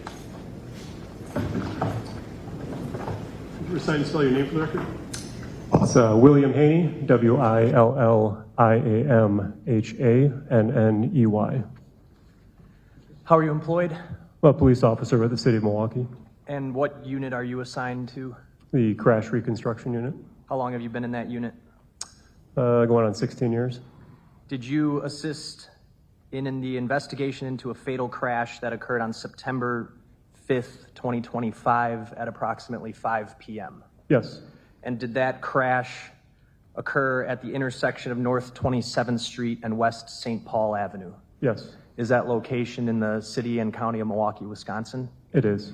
And did you personally go to the scene to conduct the scene investigation of that crash? Yes. Are you familiar with what the first responding officers found when they were originally dispatched to that location shortly after 5 p.m.? Yes. What did they come across? The first responding officers got to the scene, learned the crash involved a Jeep SUV and a Ford pickup truck. The Jeep had been traveling south on 27th Street. The Ford was making a left turn. The two collided. The Jeep then collided with a utility pole, and two individuals in the Jeep who were in the back seat were pronounced deceased at the scene. And was one of those individuals identified as SMM? Yes. Was anyone able to remove SMM from the Jeep before he was pronounced deceased? Yes, fire personnel removed him from the Jeep. He was placed into a med unit where he was pronounced deceased, and that's where I observed him. The other individual who was pronounced deceased on the scene were his initials NES? Correct. NES was also removed from the Jeep by fire personnel. He was pronounced deceased in the street, and that's where I observed him. Are you aware of whether autopsies were done of both SMN and NES? Yes, both were conveyed to the Milwaukee County Medical Examiner's Office, where Dr. Calderero performed autopsies and found that both men died from blunt force injuries sustained in this crash. For the record, that's Calderaro, Calderero. When you were at the scene and during the course of your investigation, did you become aware of what the speed limit was on North 27th Street? You know, the posted speed limit is 30 miles an hour. That would be going both northbound and southbound. What's the speed limit? 30. 30. Acoustics are very bad in this courtroom, and so I got to make sure I have to do it too to speak into the mic. Go on. That would be going northbound and southbound, correct? Correct. When you conducted the scene investigation, did you discover which direction each vehicle was going at the time of the collision? Yes, the Jeep was traveling southbound. The Ford was northbound, making a left-hand turn. Was the driver of the Ford identified and arrested? She was. And that was Amandria Brunner? Correct. Okay. I want to talk about a witness statement from an individual with the initials ACT. Did ACT indicate that they had witnessed what happened? Yes. What did ACT indicate? ACT saw the Ford making the left-hand turn and observed the Jeep speeding towards the intersection. At the time of the collision? Correct. Okay. Did detectives speak to an individual who was inside the Jeep at the time of the collision with the initials EM? Yes. What information did EM provide? EM stated basically they had left campus and were heading to go clothes shopping or costume shopping, traveling south on 27th Street. And did EM indicate that both NES and SMM were occupants of the Jeep at the time of the crash? Yes. Okay. They're going southbound on 27th, according to EM? Correct. Did they indicate who was driving? Mr. McColgan. What did EM indicate about the moment of the collision? I don't believe EM remembered the collision, just remembered all of a sudden being involved in a crash. Did members of law enforcement also speak to the person you've stated as Mr. McColgan? Yes. And have you personally viewed body camera footage of officers who were on scene and talked to Mr. McColgan? Yes. You've seen his face? I have. On the video?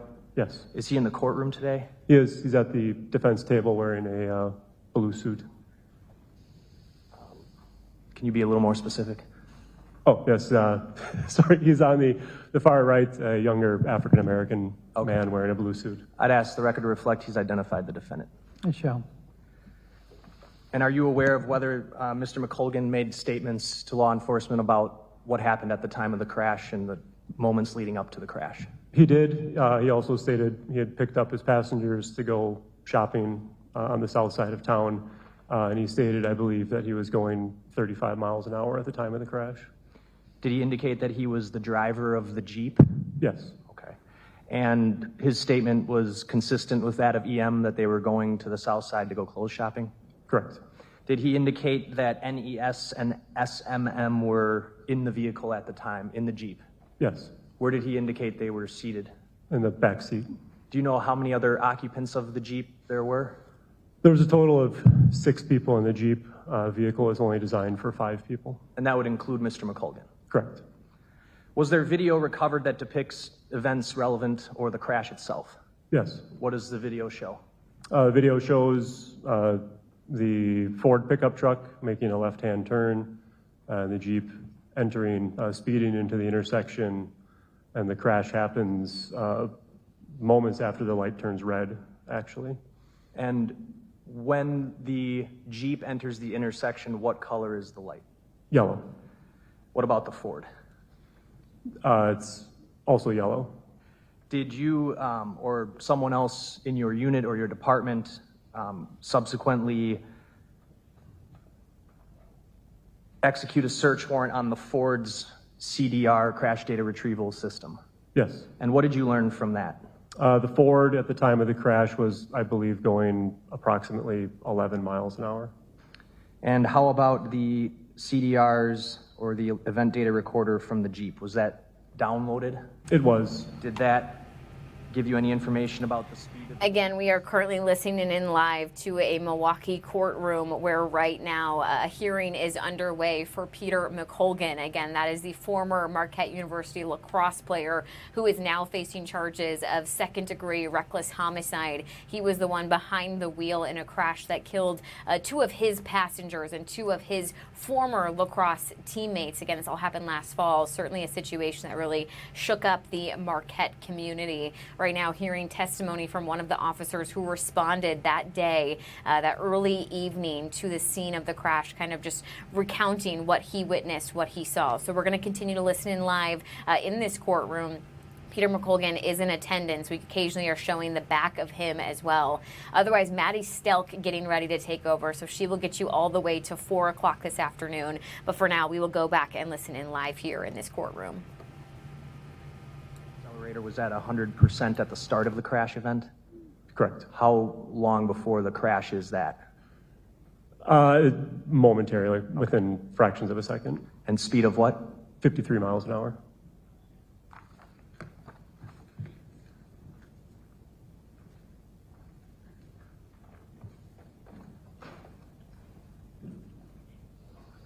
I have no other questions.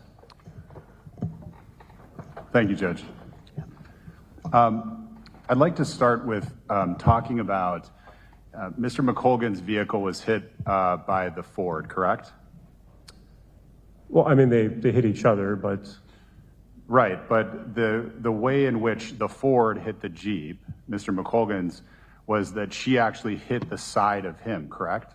They kind of hit corner to corner. I mean, she turned into his lane. I don't know what kind of angle you're going on that, but they hit each other. It wasn't like a T-bone crash. It was more of a front corner to front corner crash. Okay. And she was actually entering the intersection from a stop, correct? Correct, yes. And you actually, I believe I saw you at the trial for Amandria Brunner. She's the one who was the driver of that other vehicle, correct? Yes, I saw you too. You're sitting in front. Okay. And in your testimony there, I mean, you saw the defense was arguing in that case that Amandria Brunner could not see in front of, see Mr. McColgan's car because it was obstructed by a truck, correct? Objection, relevance. It's a little bit out there. I'll allow it. Overruled so far. That is what they said at that trial, yes. All right. And you would agree with me, are you familiar with the general rules of right-of-way? Objection, relevance. Goes to plausibility, Your Honor. Goes to what? Plausibility of their negligence here. You able to answer that? Sure. All right. So is that a yes, you are aware of those? Yes, I am. All right. And under 346.18 sub 2, it says that the operator of vehicle within an intersection intending to turn left shall yield the right of way to any vehicle approaching from the opposite direction. Objection, relevance. It's not relevant to the recklessness or negligence of his conduct. Sustained. Judge, can I make a record on that? Sure. It goes to the unreasonable risk of death or great bodily harm. I was just handed before this hearing, this is not just negligent, they're no longer proceeding under the theory of negligence. They're going to be trying to provide an information for second-degree reckless homicide. So I think I should be able to go into, because the actions of the other driver absolutely go into the question that the court has to answer on recklessness. It doesn't make it any more or less relevant as to whether he was negligent or not negligent, or reckless or not reckless. But it goes to the risk, the unreasonable risk of death or great bodily harm. It's a requirement that he has to know that he's creating the risk of death or great bodily harm when the other driver is high and drunk and entering the intersection. Also not relevant. Yeah, he doesn't know that. I think the focus has to remain on your client and what he did. He didn't know about her condition. Okay. That was her condition, but still. All right. Is there any evidence based on your investigation in this case? And why don't you just lay out? I mean, you were essentially the reconstructionist in this case, correct? Correct. And is there any information that you have that Mr. McColgan knew that Amandria Brunner was entering that intersection impaired almost twice the legal limit under alcohol and was also high? Did he know that? Objection, relevance. Sustained, and it's obvious what the answer is. Move on a little bit here, counsel. All right, so you agree that a person who is entering intersection turning left has to yield the right of way to any vehicle that is in that in the yield the right of way for any vehicle approaching from the opposite direction, correct? Objection, relevance. Right. It presupposes that Mr. McColgan knew the rules of the road or these various... Well, Judge, he has a driver's license. It also supposes that he still has the right of way going almost twice the speed limit. Yeah. That's not the standard. It's not relevant. None of it is relevant. Yeah, sustained. All right. Let me ask you about your recovery of the video. How did you obtain the video that you referenced in the questions from the state? That video was given to us by the owner of the building. I don't know if officers went to look for it or if he volunteered it. Okay. And do you know if that video was sped up in any way? Not as far as I know. Did you even test it to see if it was? It was sent to the crime lab to have their video analysts make sure that it plays back in real time.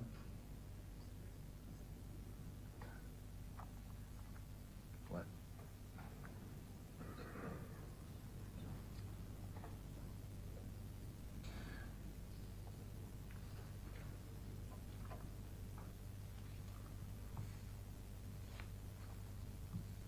So you referenced in the questioning from the state that you were able to determine the exact speed, correct? It's approximate, but close enough. Right, and it is an approximate, correct? There's very little wiggle room, but the speed recorded by the vehicle is the speed that would be displayed to the driver on their speedometer. And you're obtaining that based on basically having to put a timeline together based on what the recorder says and what the video says, correct? I'm not quite understanding your question. Well, how did you determine the exact period of time when you're saying that he was driving a certain speed? The report that's put out by the vehicle itself breaks, in the case of Mr. McColgan's Jeep, it breaks down the speed data that's reported into 1/10 of a second increments. As to how that's calculated by the drive wheels of the vehicle. And you're aware that when Bosch was the recorder in this case, correct? Bosch was the program used to extract it. I don't remember if it was a Bosch or a Continental EDR. And you would acknowledge that there's actually a warning whenever they print those off that says that they should not be used for litigation, correct? Objection, relevance doesn't go to plausibility, goes to credibility. Well, yeah, also to the weight.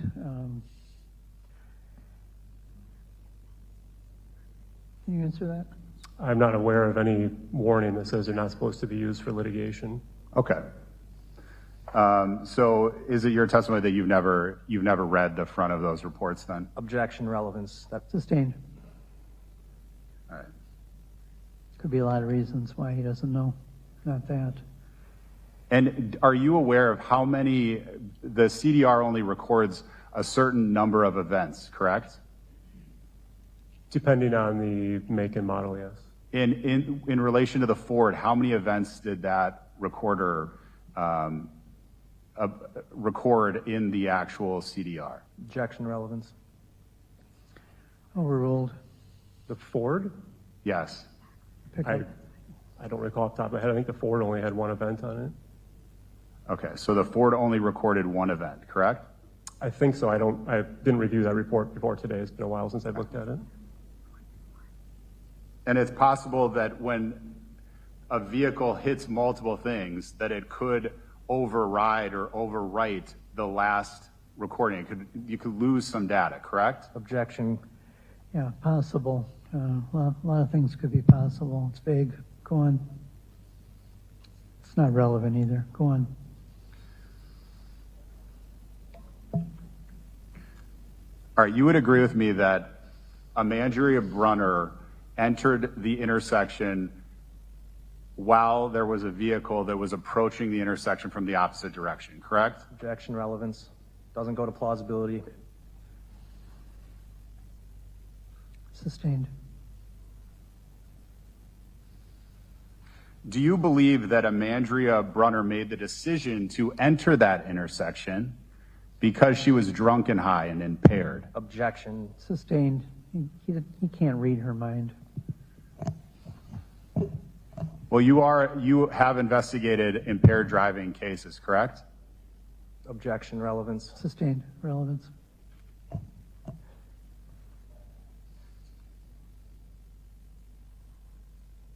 It's not illegal for someone to enter an intersection on a yellow light, correct? Depending on the circumstances, it very well is, yes.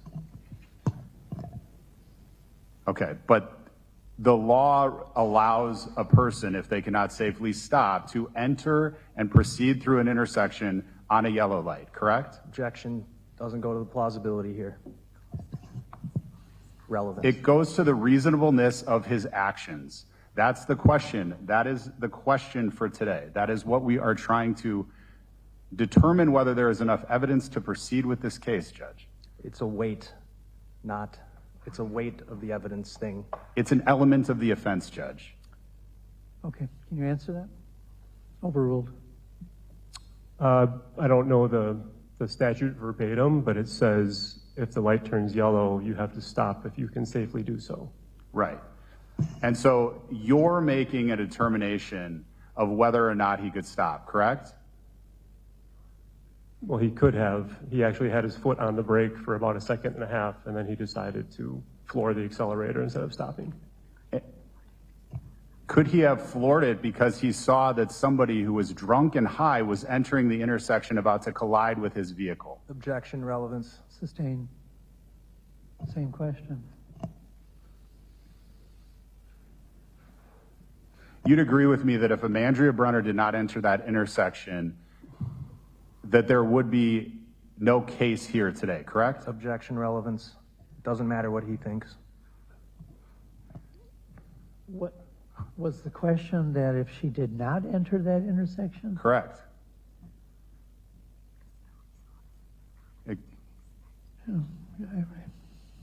It goes to the reasonableness of his understanding of the conduct, Your Honor. He can answer that. I mean, the answer is obvious.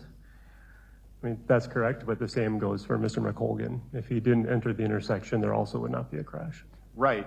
But the question is, would somebody believe that based on the rules of the road, that somebody would, instead of stopping at the intersection, would decide to proceed and cross over multiple lanes of traffic when there's vehicles coming in the opposite direction? Objection, relevance.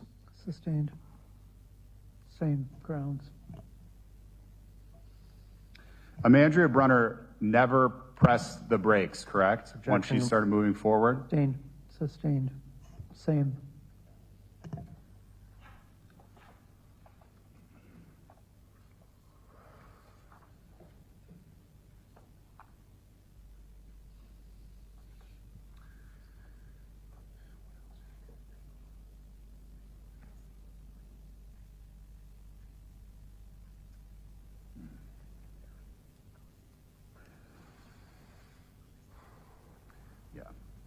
So do you believe that anytime someone speeds, that they're creating an unreasonable risk of death or great bodily harm? Objection, relevance.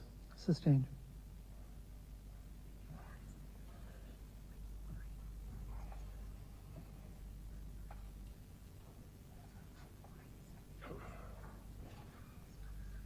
Why is speeding in this case creating a unreasonable risk of death or great bodily harm? Objection, relevance. It literally goes to the element. He's asking his opinion. Yeah, his opinion on that? Is that what you're asking? His opinion? Well, he's provided many opinions. I mean, well, a little bit, but a lot of it's coming from the report here and the witness statements. Why don't you rephrase that, see if it makes more sense?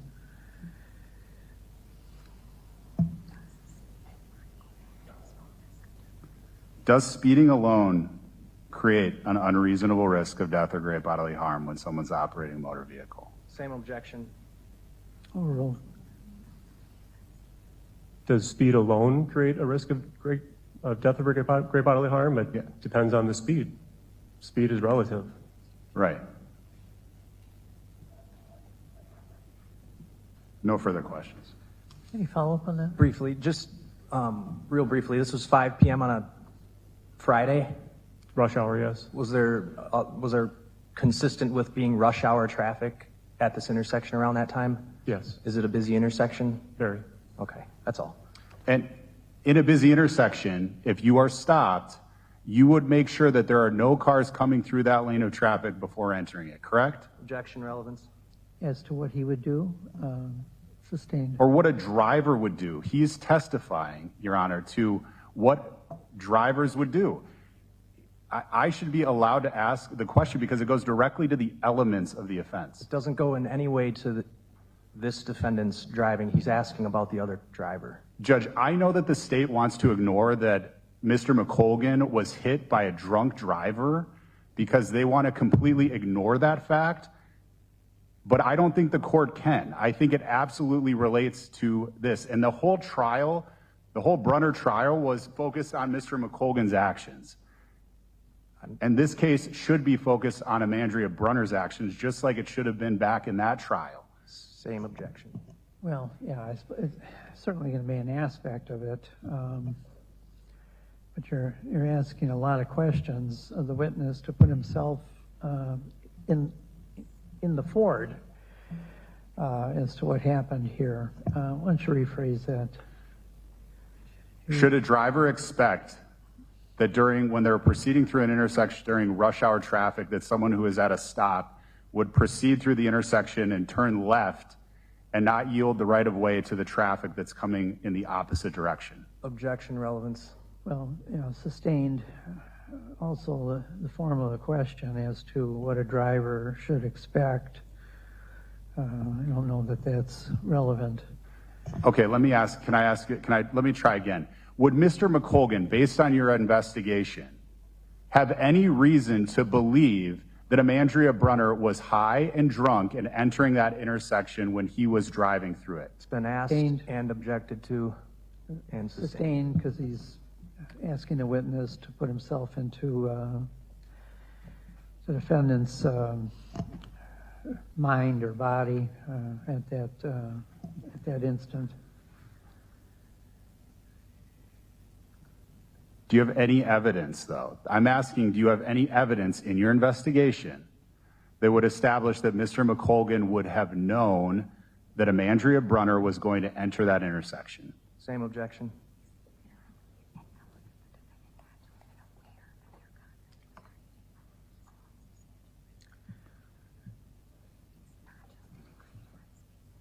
Well, relevance, but you're asking the witness to speculate.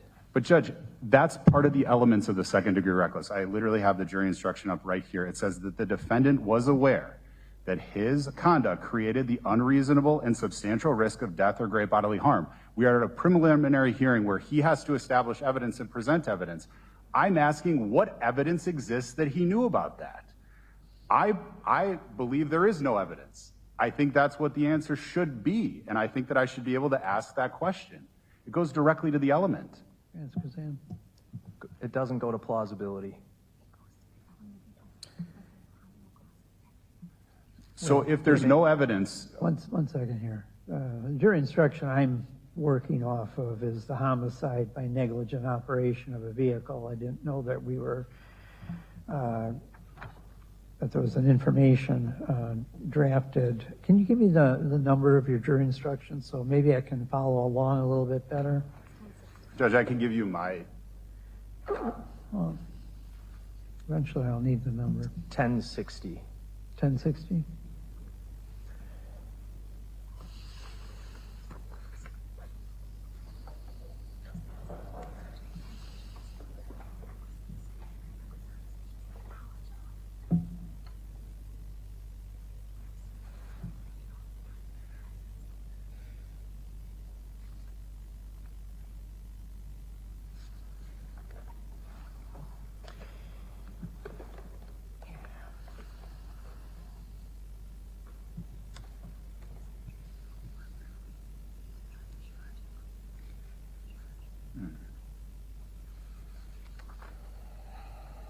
Mr. Vance Curzan, when you say plausibility, what are you saying?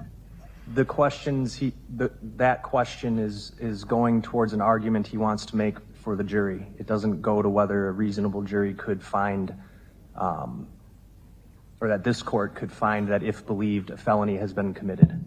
So he's trying to try the case here when really this is just the preliminary hearing, and the evidence that is relevant is only that evidence that shows that there probably was a felony committed in this county by this defendant. Oh yeah, I certainly understand relevance, but part of your relevance objection is plausibility. I guess what I'm getting at is if it is a relevance objection, whether their version is also plausible is irrelevant.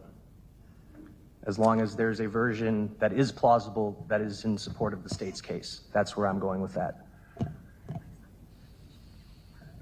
Okay, well, that plausibility theory, I'm sure, will be an important aspect of a trial as to what the defendant's thinking was. If you have more questions, Counselor, you can ask. But the relevance issue is front and center here. Okay, can I just make are you sustaining that objection or are you overruling it? Why don't you rephrase it? Okay, so you would agree with me that one of the elements of a second-degree reckless homicide requires that the defendant, meaning Mr. McColgan, cause the death by criminally reckless conduct. Are you aware of that? I think that's what the statute says. Okay. And one of the requirements for criminally reckless conduct means that the defendant, meaning Mr. McColgan, was aware that his conduct created the unreasonable and substantial risk of death or great bodily harm. I'm going to object for relevance. Why does it matter what this witness knows the jury instruction is? Judge, I'm trying to lay foundation because in this case, this is a preliminary hearing. I'm literally asking, what evidence do you have? I can't ask it in any more broader or direct way to establish one of the elements of the crime. The state is objecting and saying, I can't ask what evidence they have to satisfy that element? That of criminally reckless conduct? Correct.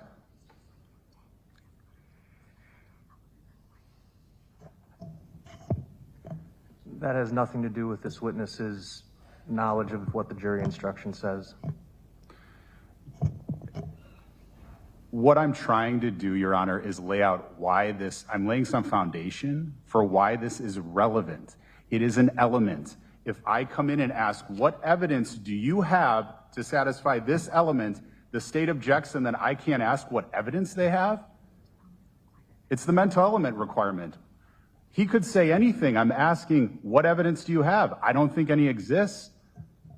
But he should, as the witness that the state is providing to provide probable cause, I should be able to ask what evidence there is. Well, that's a discovery question. It's not. It goes to the element. I haven't heard a single thing that says that Mr. McColgan was aware that his conduct created the risk of death or great bodily harm, the substantial risk of death or great bodily harm. I assume we're talking about the reasonable man theory that we learned about 42 years ago. And I think this witness here has, through the reports and witness statements here, discussed the reasonable man theory and what a reasonable person should be doing at the point when decisions were made here. So I'm not...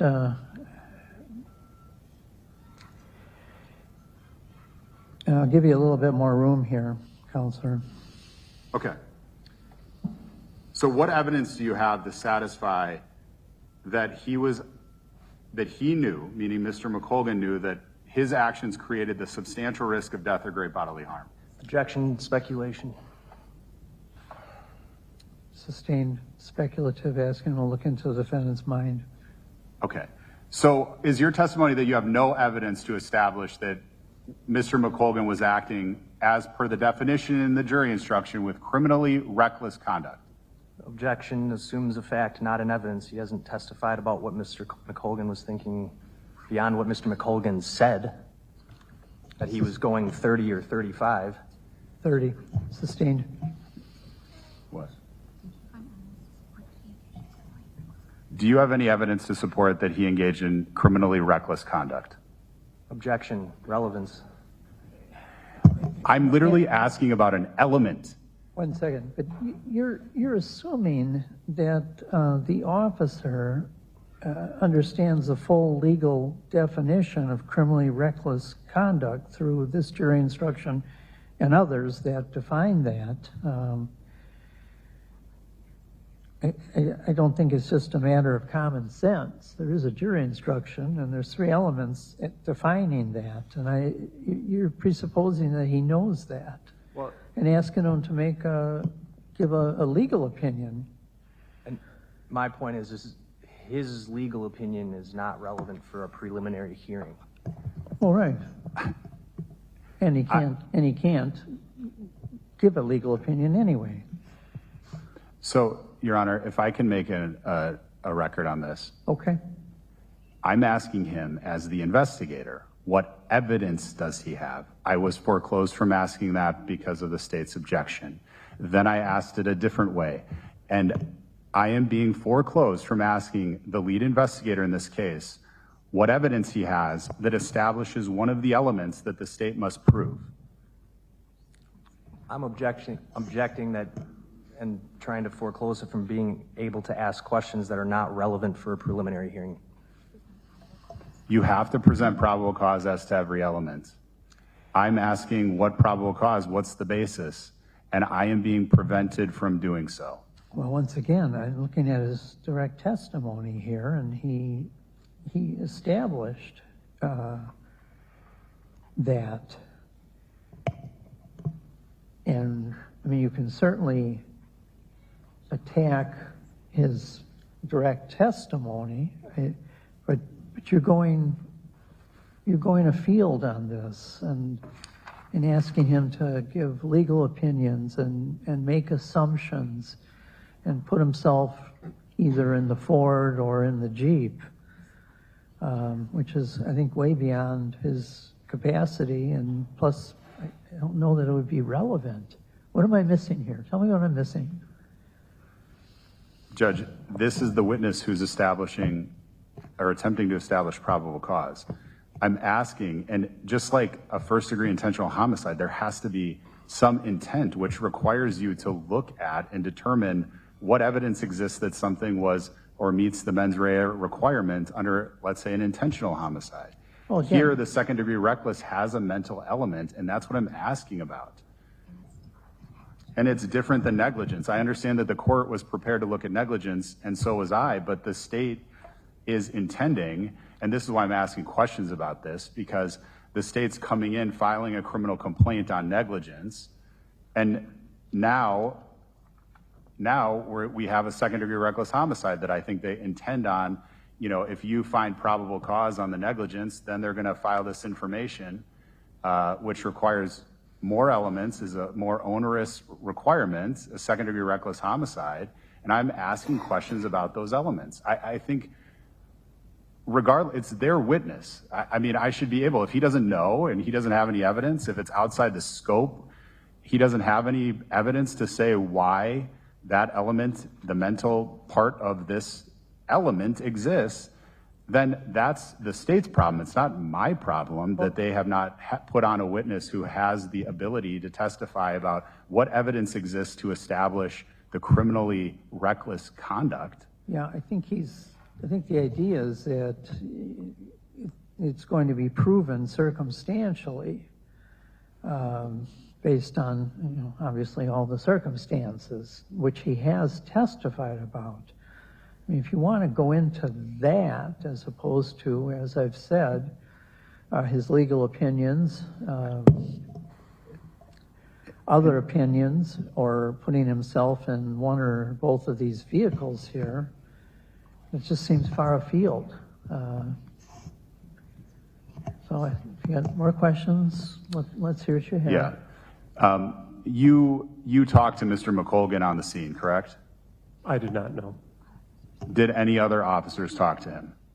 First responding officers, and then he was interviewed by detectives at the hospital. Did you review those reports? Yes.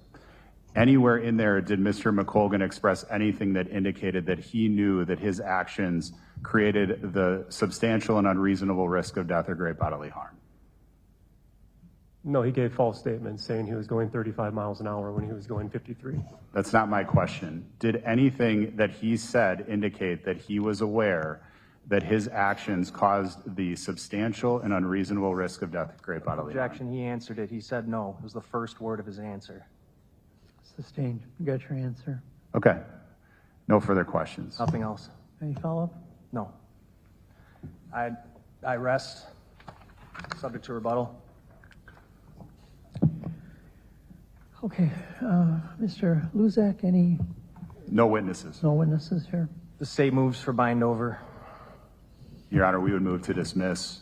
I think that based on the testimony here today, the state has failed to establish the either high degree of criminal negligence that's required in this case to establish, especially given all the facts of the case, which I understand that the state does not want to address and they want to ignore as though there other person in this case who was charged and unfortunately acquitted, who was drunk, who was high, and who hit Mr. McColgan's vehicle, that Mr. McColgan did not create a substantial and unreasonable risk of death or great bodily harm. And I think that this court, especially whenever you look at the rules of the road, that requires, and Ms. Brunner was stopped at that intersection. She made the choice.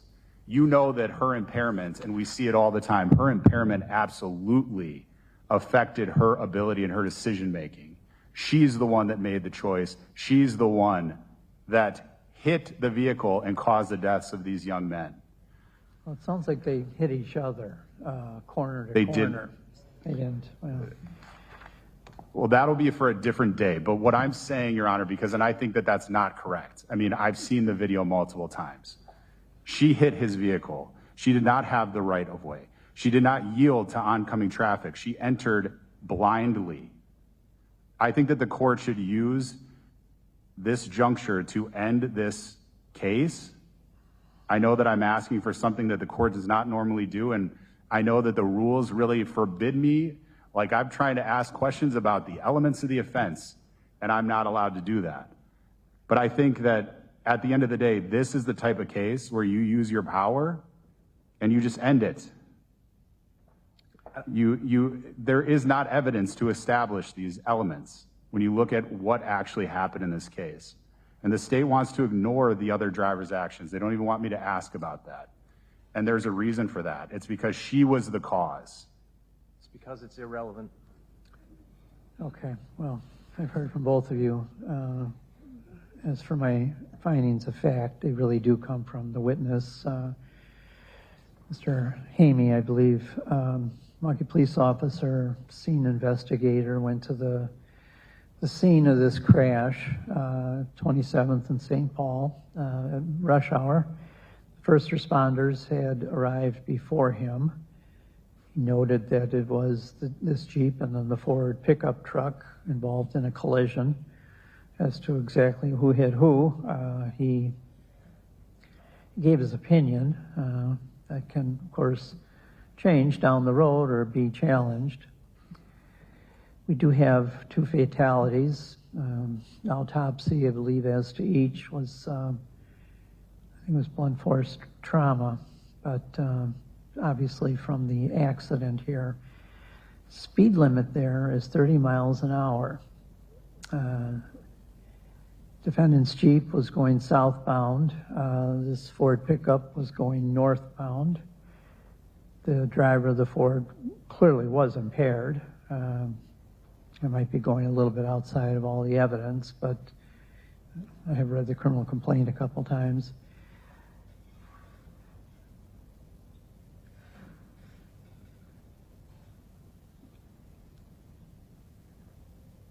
There was a witness with the initials ACT who, according to my notes are not a transcript, stated that, I believe it was maybe the opinion the Ford was trying to make the light My notes aren't clear on that. Passenger in the Jeep, that was EM, indicated 2 individuals who were killed in this accident here were in the back seat. Jeep had 6 people, it sounds like. It's supposed to hold 5. Relevance of that at this point isn't all that much. Of course, Mr. McColgan was driving the Jeep. Police talked to him. There was body cam video as to that interview. Critically, he made a statement saying that he was going 30 miles an hour, and they were going to the south side of Milwaukee to go shopping over the viaduct there. Video shows that the Ford was turning left into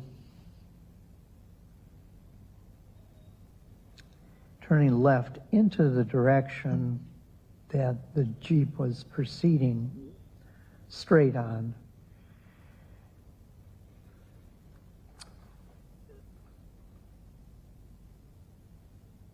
And the video also shows that, in the witness's opinion, based on viewing the video, that the Jeep was speeding through the intersection, and the light at that time was yellow. It's a 4-second yellow light. There was a search warrant obtained to get the internal computer data as to each of these vehicles. Search warrant on the Ford. There were some technical words given, but essentially. Hey everybody, Maddie Stelk here with you until 4 o'clock today. Right now we're listening live into the trial for 22-year-old, or the preliminary hearing rather, for 22-year-old Peter McColgan. He's the Marquette University lacrosse player who was a teammate to the 2 students who were killed in a crash right now. Pretty compelling back and forth here between the defense and the prosecution and the judge. But we do have to take a quick break here on the Wisconsin Live Desk. We will bring this hearing to you when we get back. Stay with us.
This is the Wisconsin Live Desk. It is Wednesday afternoon. Thanks for being with us here on Fox Local. Let's get you right back out to that preliminary hearing for Peter McColgan, the 22-year-old Marquette University student, second person charged with homicide for the crash that killed two other Marquette lacrosse players. McColgan was the driver in this crash. We know that Amandrea Brunner was found not guilty a couple months ago, actually. That was the first homicide case that this involved, where she was charged with negligent operation of a vehicle, but was found not guilty on that charge, along with several others here. So let's listen in as the preliminary hearing continues. I don't know what his speed was at the point where he depressed the accelerator 100%. If he was over the speed limit already, well, he shouldn't have been speeding. Coming through the intersection like that,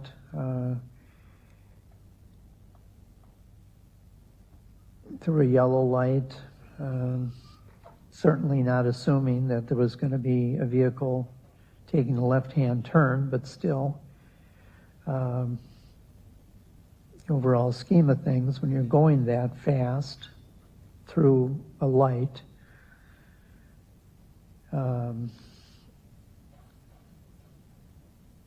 certainly the conduct certainly could create a risk of death or great bodily harm to another person, that being an auto collision.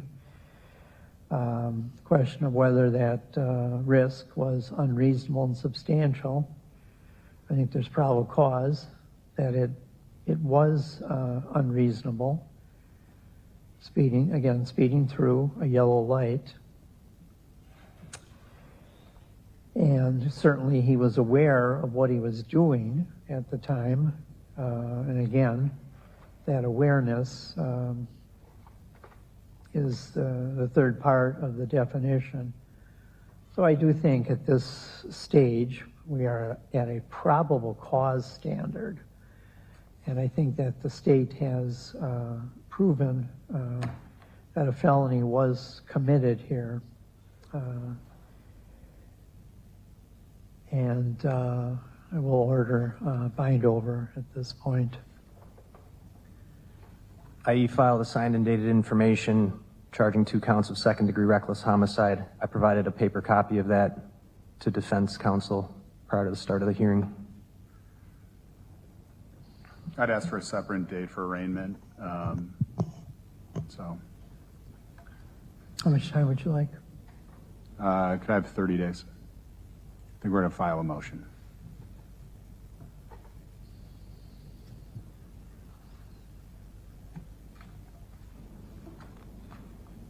September 11th.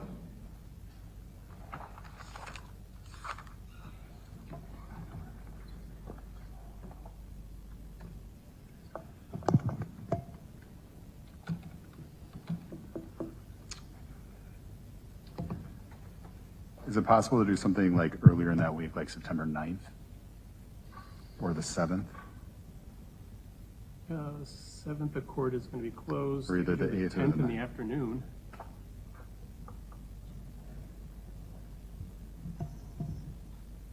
That's fine. I'm sorry, what day did you say? Actually, no, that doesn't work. When did you say the court's down? On the 7th for Labor Day. Can we do the week prior? September 4th? I could do the morning. Right away at 8:30 works. 8:30 is fine. And Judge, can our client...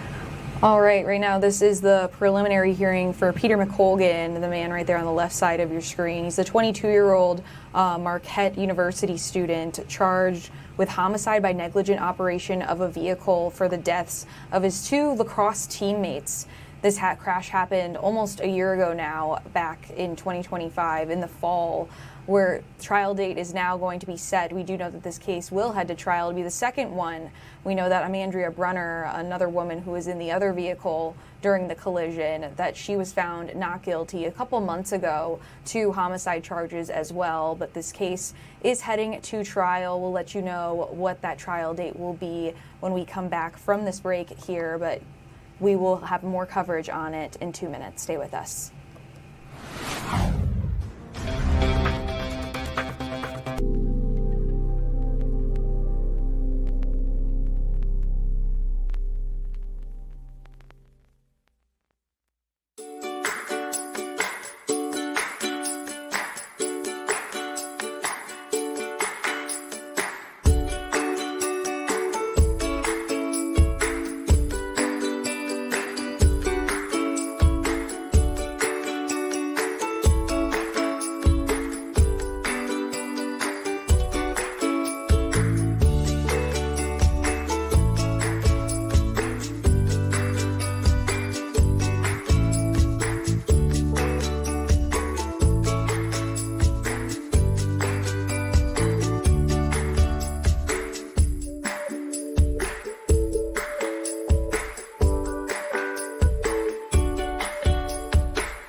This is the Wisconsin Live Desk.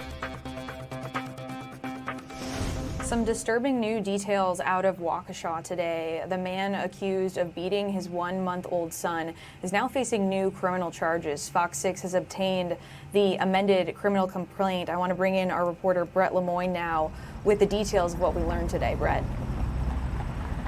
Yeah, Maddie, we want to warn our viewers that the content here is pretty graphic. I just got a copy of more than 50 pages of documents here related to the case of Tajon Rhodes. He's the 21-year-old Waukesha man that you might recall we reported on last month. Investigators say on July 9th, they responded to his home on White Rock Avenue here in the city of Waukesha. Because of a report of a baby that was unresponsive. When officers arrived at the apartment, they say they saw this child turning whitish gray in the face because the baby was struggling to breathe. On July 9th, that baby, Maddie, was only 1 month old. Investigators at the time asked Rhodes what had happened. Rhodes actually gave a recount on camera of what he says happened. He says he was sitting with his son on the bed in the bedroom, had the baby in one arm, was scrolling through TikTok with the other hand. The baby, he said, had some sort of seizure and fell to the ground and resulted in these injuries. Now, investigators, of course, looked into this. They measured the distance from where Rhodes would have been sitting to the floor, and they said it was only 36 inches. This baby was in such bad shape, it had to be taken to Children's Wisconsin by a special unit. At the hospital, investigators say doctors did multiple tests. They found that this baby suffered from, and I quote, a skull fracture, a brain bleed, bleeding in both kidneys. They say there was no way, the doctor said, there was no way that this baby sustained and suffered those injuries based on a fall of just 36 inches. In fact, doctors believe the baby, the 1-month-old, was punched or kicked. Now, investigators have been looking into this case since that incident on July 9th. Rhodes was already charged. We did a report on that last month. Rhodes was charged for these cases of child abuse and is being held on a $1 million cash bond, but the investigation continued. And Waukesha police say they got a search warrant for his cell phone, and what they found there, Maddie, was pretty disturbing. Waukesha police say they found multiple images of child pornography, including images that involved a 4-year-old child, and including images that were labeled toddler only. Now, it's important to stress that there doesn't seem to be any indication, based on the documentation that I have here, that the victim in this case was the victim in the child pornography case. But they did say, police said that they also uncovered multiple images and videos of Rhodes engaged in sexual assault with what they believe was a 14-year-old girl at the time that the video was taken. Rhodes has a preliminary hearing on the 21st, which is a week from Friday, where we expect we'll learn additional details about this case. Brett, do we know anything about the condition of the baby now? So I checked in with Waukesha police just a short time ago, and while they weren't able to give any specifics, they did tell us that the baby is still in the hospital. Based on everything that we have read in the charging documents and what we've heard from neighbors, that this child sadly has a long road of recovery ahead of him. It's just very, very sad, the state that this child is in. We did ask neighbors last month when we did the initial report if they knew anything. They said that they had seen the mother of this child with the baby before.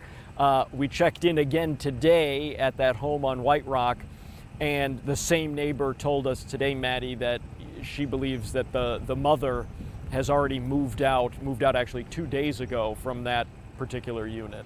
Wow, yeah, disturbing details, Brett. Looking forward to your report coming up on our evening and early newscasts. Thanks so much for joining us here on the live desk. Very disturbing case there. I was reading a little bit more about the details as Brett was talking. 21 years old. That is the man who's now facing those charges now. We can look at our full report on fox6now.com. We have an article breaking down the backstory of this case. Happened back in July now, and of course, Brett will have those new details coming up on Fox 6 News at 4, 5, and 6.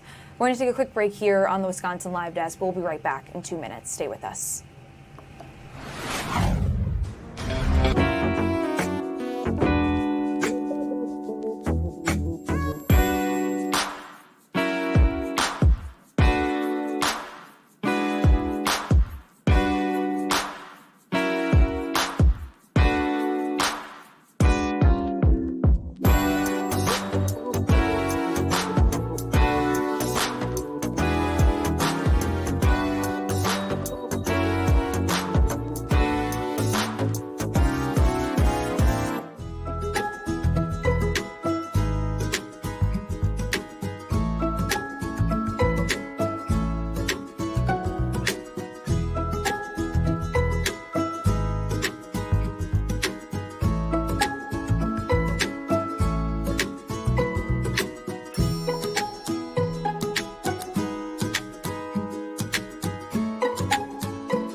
This is the Wisconsin Live Desk.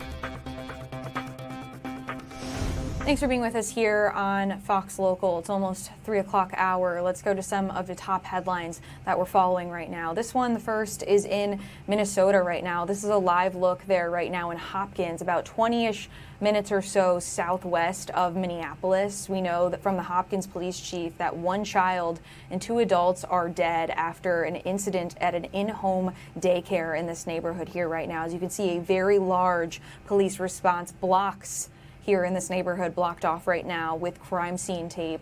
6 other kids in the daycare were there at the time. Luckily, none of them were hurt. We don't have any details on if the victims were shot or stabbed. We are expecting to get an update from officials there once again in about an hour now at 4 o'clock. So once we learn more, we will be sure to bring that to you.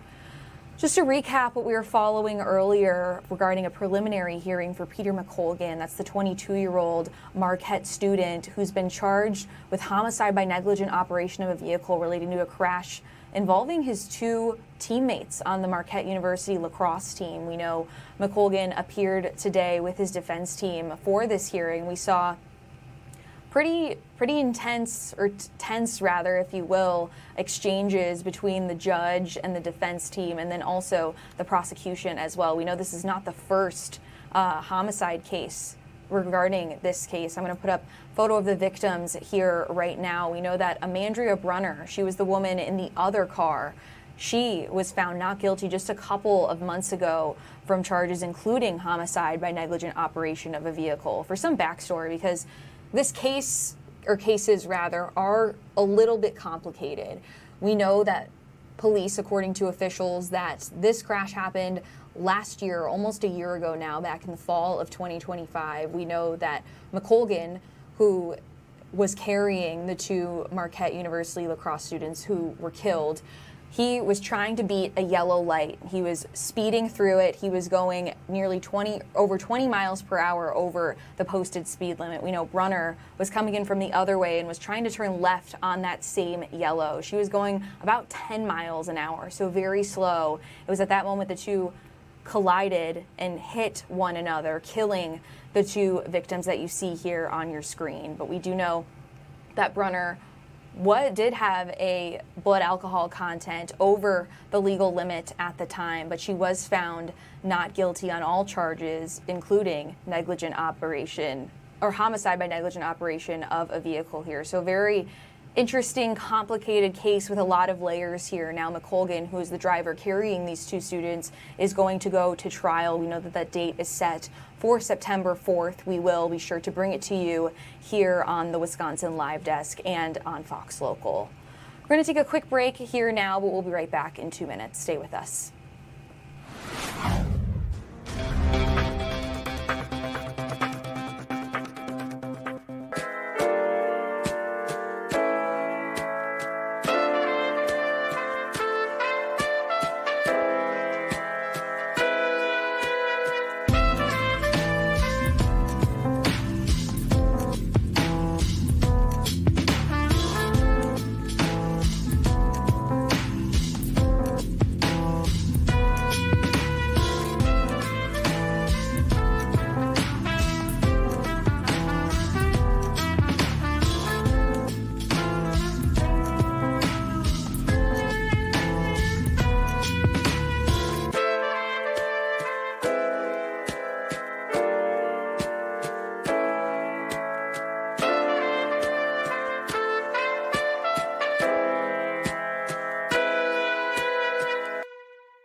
This is the Wisconsin Live Desk.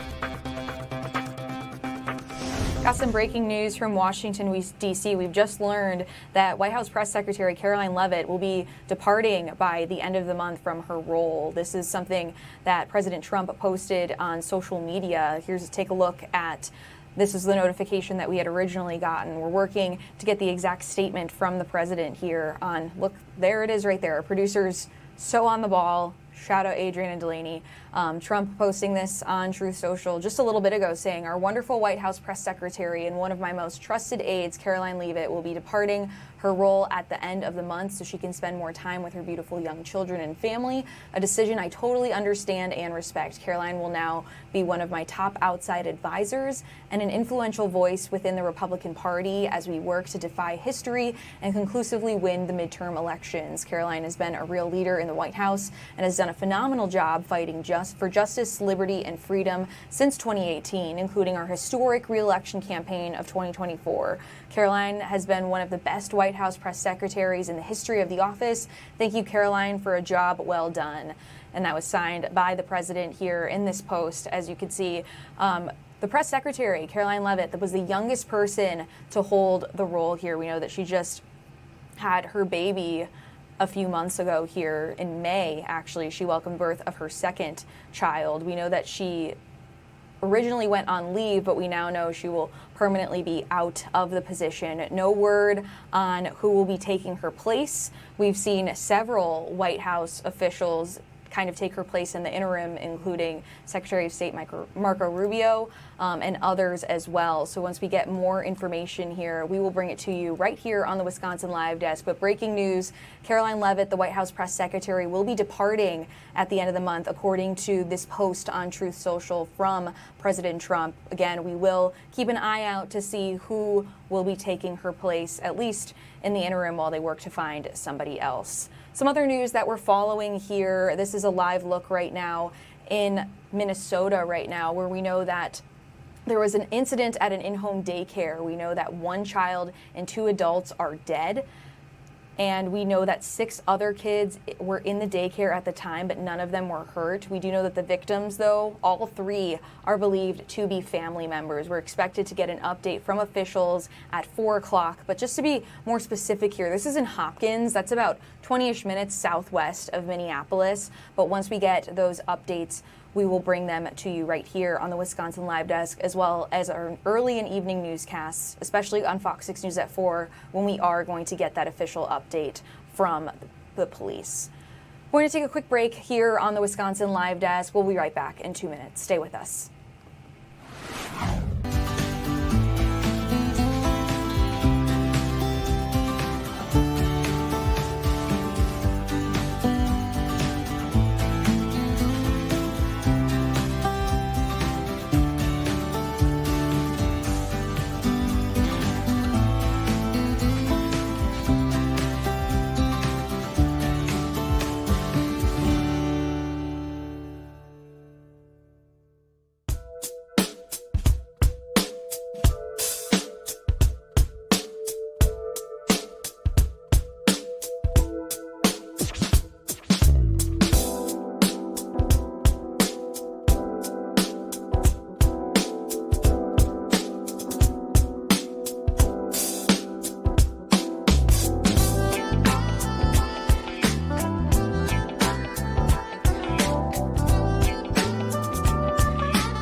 This is the Wisconsin Live Desk.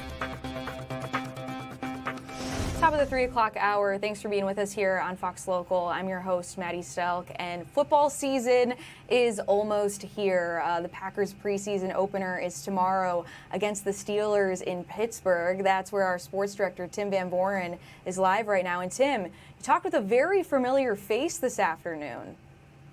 Yeah, we had a chance to catch up with Mike McCarthy today, Maddie. How about that? And he is a Pittsburgh native. Now the coach of the Steelers, been the coach of the Packers, the coach of the Cowboys, the coach of the Steelers. Those are 3 big-time NFL organizations. I'll tell you a little bit about that in just a moment. What you see behind me is the baseball stadium. That's where the Pirates play. They're out of town this week, but you got rivers and hills. All that is part of the Pittsburgh story. And right on cue, Maddie, just for you, there we go, a little boat. Well, not so little, a big boat going by. No way. Are they waving at you? Is there anyone on it? Yep, part of the tour. Right now, live TV, Maddie Stelk. I'm surprised they haven't tooted the little horn there, Maddie. But anyway, you're right. Had a chance to do a one-on-one interview with Mike McCarthy today. Great to see him. I've always enjoyed interacting with Mike over the years. 13 years as the coach of the Packers. He was then in Dallas. Now he's in Pittsburgh. And he still lives with his folks. He's been living with his folks because his family, his immediate family, is still out in Green Bay. They live there. His wife is from there. He's so busy getting everything underway here. They're coming out for the game, and they're looking forward to the weekend. But he said, what other 62-year-old man lives with his folks and feels good about it? So vintage Mike McCarthy today. And anything that surprised you today about your interview with McCarthy? I don't know that I was surprised. I think Mike's got a great grasp on life at this point. He's still very competitive. That's why you're an NFL head coach. You're in it to win the football games. And he said, this great feel-good story. He's back in Milwaukee, back in Pittsburgh, et cetera. But that's his homecoming. He was hired to win games, though. That's not the whole story in terms of why the Steelers wanted him to come in. He's got Aaron Rodgers with him. He has several close assistants who worked with him in various stops along the way. They have a lot of Badger players on this roster. They feel good about it. He says it's his most experienced team in the NFL as a head coach, so he knows they'll be able to pick up what he's trying to put in, hit the ground running, and go from there. They have high expectations. The preseason game tomorrow night, Acrisure Stadium, that doesn't get anybody too juiced, other than kind of going through the mechanics of a game. The stakes are nowhere for that game. But in terms of the games that count, well, those aren't very far away, and he's eager to get going. And since we are talking preseason here, how much are we expected to see, like Jordan Love or the starting line tomorrow? Are we going to at all, do you think? I do think we'll see Jordan Love. I do think the Packers are going to play some of their starters. Matt LaFleur was saying this week, the coach of the Packers, of course, in his experience, the more you play those guys into preseason, the better start you have to the regular season. Green Bay has had to overcome some slow starts to the regular season in the past. And this year, they won't have Micah Parsons at the beginning of the year. They may not have some other players who are coming back from injury. So they want to have as much going for them as possible to start the season, to get off to a good start, not have to fight uphill all season. And when you talk with McCarthy, I want to go back to that because I know that, while you're showing me a beautiful view right now. As I sneezed, Maddie, let's be truthful. Sneezed. I apologize. Bless you. No worries. No worries. The live desk. No worries at all. We got a good view of the river there, Tim. But is there I know he's a Pittsburgh native, but did he talk about anything that he misses about Green Bay and Wisconsin? Yeah, and, they still have a house in Green Bay. His wife is from Green Bay. He has 2 high school age girls. They've gone to high school in Green Bay. One of them's at Green Bay Notre Dame right now. So he still misses Green Bay. He still gets back there. He still says that's the way of life. And he tells all his friends from here in Pittsburgh, you have to come out to Green Bay. It's very similar. And he says when they come out, they say, it's very similar for everything except it's not as hilly. Here in Pittsburgh, very hilly right off the river. They always say, why is it so flat in Green Bay? He said, otherwise, in terms of the people, very similar, very much the same. He really credits his time in Green Bay for getting him going as an NFL head coach. He had been in Green Bay for 1 season as a position coach. Then he left, he moved around, he came back as the head coach of the Packers. He was there 13 years, won a Super Bowl with Aaron Rodgers, and really put his name on the map as an NFL head coach. Said he learned an awful lot there, Matthew. For sure, and very cool that you get to be out in Pittsburgh. What's your game plan before the preseason opener? Got anything fun for dinner, or do you know what you're doing? Not quite sure what we're doing tonight. We've done well so far. Sports photographer Mickey Leach and I have made this trip a few times before. We make all these trips together, so some of these cities stand out more than others. Pittsburgh is a fun stop along the way. I like the stadium. It's a nice city to be in, as you can see, very pretty behind me. And we'll find something tonight. So rest assured, next time I see you, I'll say, yeah, you kicked us off with a good live desk appearance there on Wednesday, and it sent us right through the evening. That's what I like to hear. And I will need the full Pittsburgh debrief when you get back, Tim, but excited for your reports coming up tomorrow. Thanks for joining us on the live desk. What a great view out there. Pittsburgh, look, I haven't been to Pittsburgh, but I've heard it's a sleeper city. Tim was kind of talking about it a little bit there. One of my good friends, actually somebody I went to Syracuse with, was a reporter in Pittsburgh for a couple years and talks about how much he loves the city and how awesome it is, especially to catch a baseball game there as well. I know Tim said the team's not playing, but something on my bucket list for sure. I'm going to take a quick break here on the Wisconsin Live Desk, but we'll be right back. Stay with us.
Is the Wisconsin Live Desk. Anything big happen in Wisconsin last night? I feel like I might have missed it. I'm just kidding. My colleagues did a fantastic job last night covering a very, very intense primary, much later night than I think a lot of us were anticipating here, at least at Fox 6 and probably all throughout the state of Wisconsin. We know a major upset for the gubernatorial race. David Crowley, the Milwaukee County executive, coming on top over State Representative Francesca Hong in a very close matchup there. We saw Francesca Hong leading the polls by a sizable margin, according to the Marquette Law School poll as well as the State Navigate poll. She was leading by several points, nearly double actually, and it ended up being called pretty late in the night. We saw some problems. It was called, officials saying, a human error at Central Count here in Milwaukee, where they had to restart the whole counting process here of the votes. Took a little bit of extra time here. A race wasn't called, or at least rather the votes for Central Count, until about 1 in the morning here. But we know now who Tom Tiffany will be facing in November. Right now, he's in Madison, continuing the campaign trail now as efforts now focused on November 3rd. Let's listen in.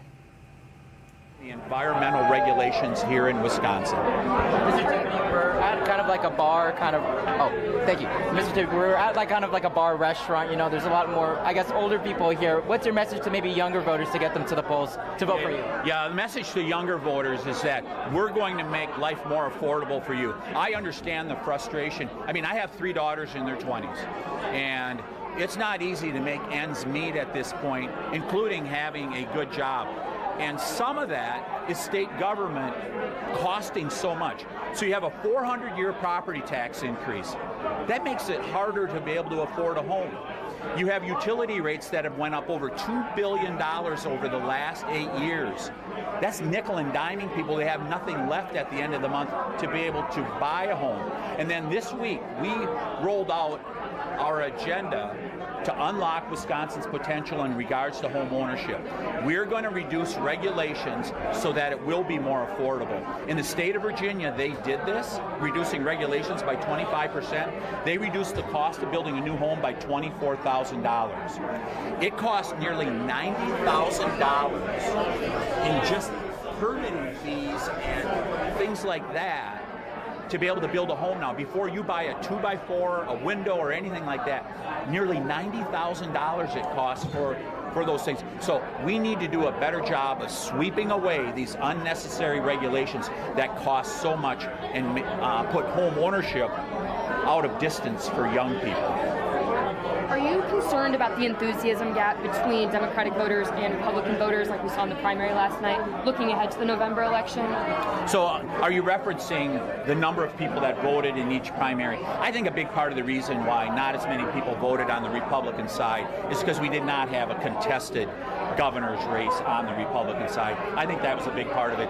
And of course, everybody knew about the Democrat race, especially with Francesca Hong. And so I think it was just a matter of awareness as much as anything and getting people motivated. So we got to motivate Republicans to vote. There is no doubt about it. And more than that, we need to motivate conservative thinking people, because most people in Wisconsin are conservative thinking. I mean, when you think about those things that are important, like property taxes, utility rates, those are nonpartisan issues. We all have to pay them. And that's the message I'm bringing to the voters, is that we're going to bring greater affordability to the state of Wisconsin.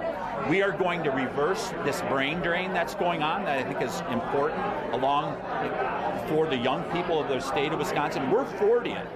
We are 40th in creating new jobs in Wisconsin. Just think about that. We're in the bottom 10 states of the country. We have to do better if we're going to do better as a state. And I refuse to continue to watch both retirees and young people go to Arizona, Florida, and places like that. We can compete. We can bring people to the state of Wisconsin here and have just a rich, vibrant state here, just like we used to have. And how do you plan to motivate those voters to come out and actually participate? Yeah, we're going to deliver the message. Do you want to continue in decline towards Minnesota? I mean, think about people that live over on the western side of the state. They see what's happening in Minnesota with the incredible fraud over there. We need to root out that fraud. I'm going to do that as governor. So we're going to deliver that message that we are going to get things done. I have a record of results. We're going to get stuff done. The Republican nominee for Secretary of State has talked about eliminating the Elections Commission. Is that something that you agree with or would want to see happen? We'll assess that after I'm elected, and we're counting on our elections being, I mean, it should be easy to vote, but hard to cheat, right? And we're counting on that happening here with this election here in November. I just want to say thanks to all the clerks out there, the hundreds of them that do such good work every single election. Yeah. What's your reaction to some of the tabulation issues that happened last night from Milwaukee County to Greene County? Should there be early processing in Wisconsin? Should there be what? Early processing for voting? I think there's been a bill introduced in regards to that. And so, you know, we should just, I think that we should just have it be easy to vote and hard to cheat. And as long as we do that, we're going to have good elections here in Wisconsin. So we should just make sure that the polls are working as they should. And that's what people expect, and I believe that's what will happen in November. You mentioned brain drain. Wisconsin, you mentioned brain drain. Illinois is one of the states that's actually seeing young people moving to college-age young people moving to it. So what's Illinois doing right that Wisconsin isn't? Is that happening? Yes. If you would provide that data for me, because I'm not hearing it from people in Illinois at this point. So I mean, I'm not. it's the All same I can say to you is that we are 40th in the country in new job creation, and so we're clearly falling behind our neighbors. We've got to fix that, and I think the ways in which you fix that are really just doing the basics well, making sure kids are educated well, and then leaving more money in people's pockets. Let's not tax people out of Wisconsin. Let's not regulate them out of Wisconsin. We do those things, and we will be an attractive state to live in. Hey, thanks, everybody. All right, that's Tom Tiffany there, who will be running on the Republican side for governor of Wisconsin here in November. Just talking to reporters there in Madison right now, following a very long night last night here across the state of Wisconsin. Pull up some of the results here as we look at the recap. The race for Tiffany, though, I guess not as long of a night for him. The race was called just a little after 8 o'clock. Delaney was actually here. Delaney, I know you were back in the booth. It was called relatively quickly.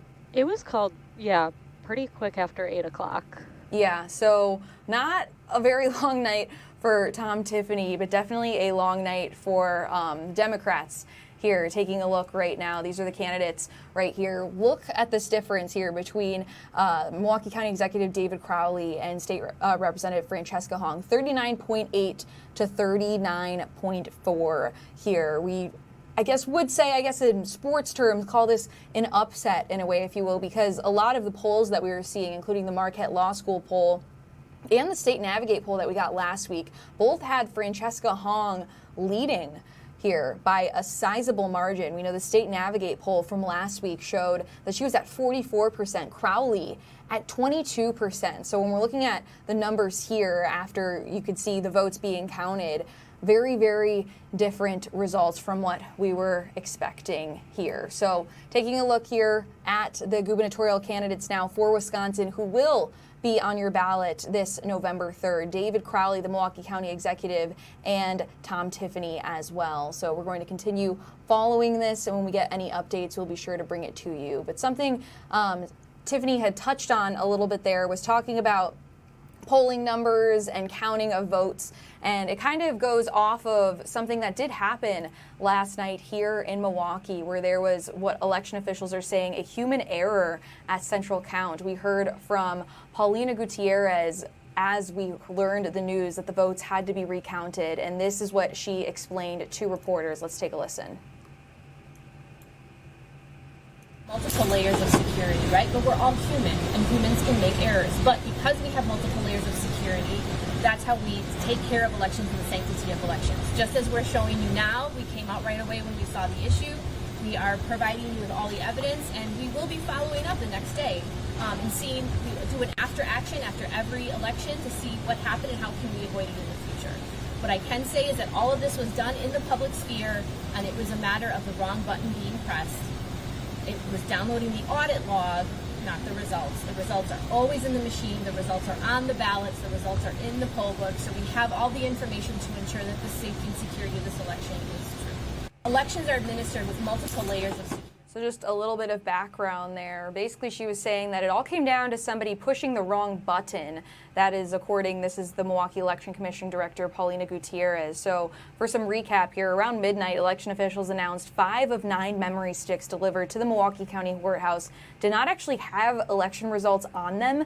Instead, they had audit logs downloaded to them. Gutierrez said it was not the machines that caused the issues, but the memory sticks used to download the results. Someone just pushed the wrong button. So officials say they had to go back to Milwaukee's central count location to re-download the results from 5 machines before returning to the courthouse, the county's central count location, to finish tallying up those results, which we did get for Milwaukee just after 1 a.m. Milwaukee County Clerk George Christensen announced those results, saying that Crowley, the Milwaukee County Executive, finished with 65,131 votes, which is 43.4%, and Francesca Hong, State Representative, finished with 62,739 votes, or 41.46% in Milwaukee. So election night turning into election morning here for a lot of us at Fox 6, our colleagues, including shout out to our Jason Calvi, our Bill Miston, Sam Kramer, Bria Jones, all polling very late nights. Also,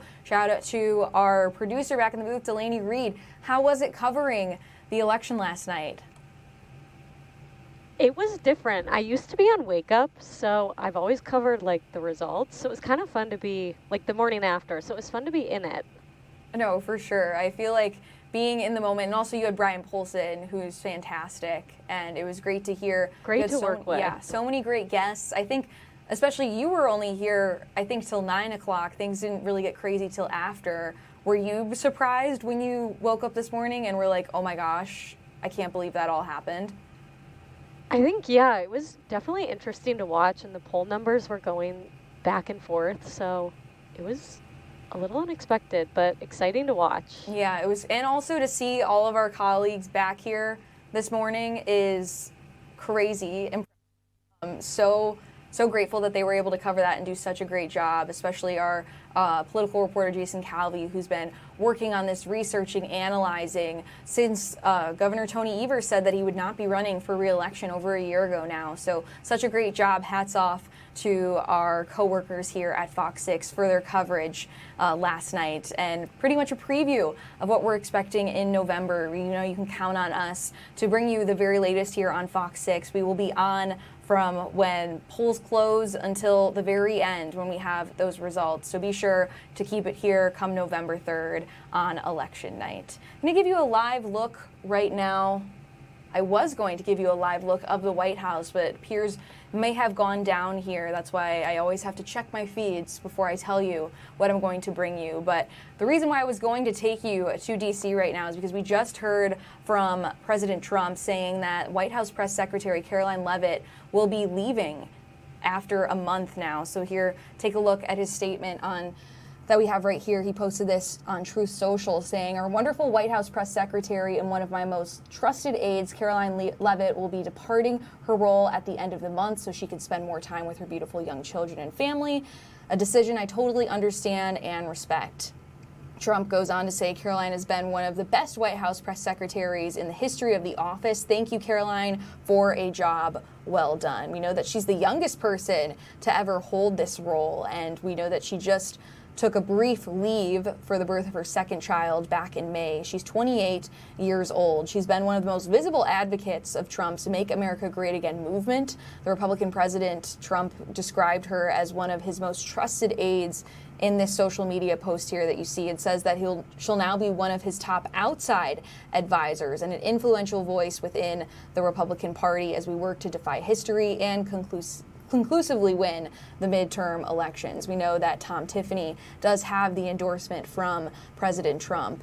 But yeah, going on, he does not mention who will be taking her place. All we know is that she will be departing by the end of this month. Once we get any updates, we'll be sure to bring them to you here on Fox Local.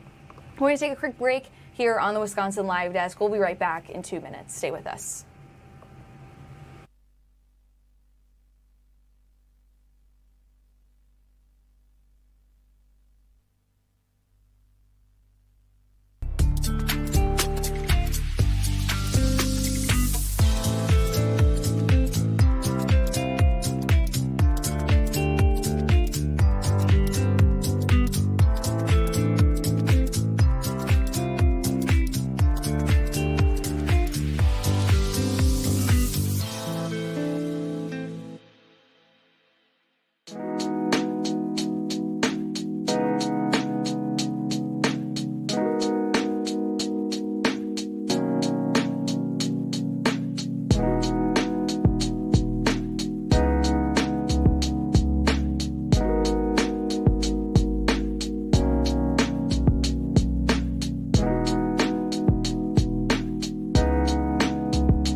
This is the Wisconsin Live Desk.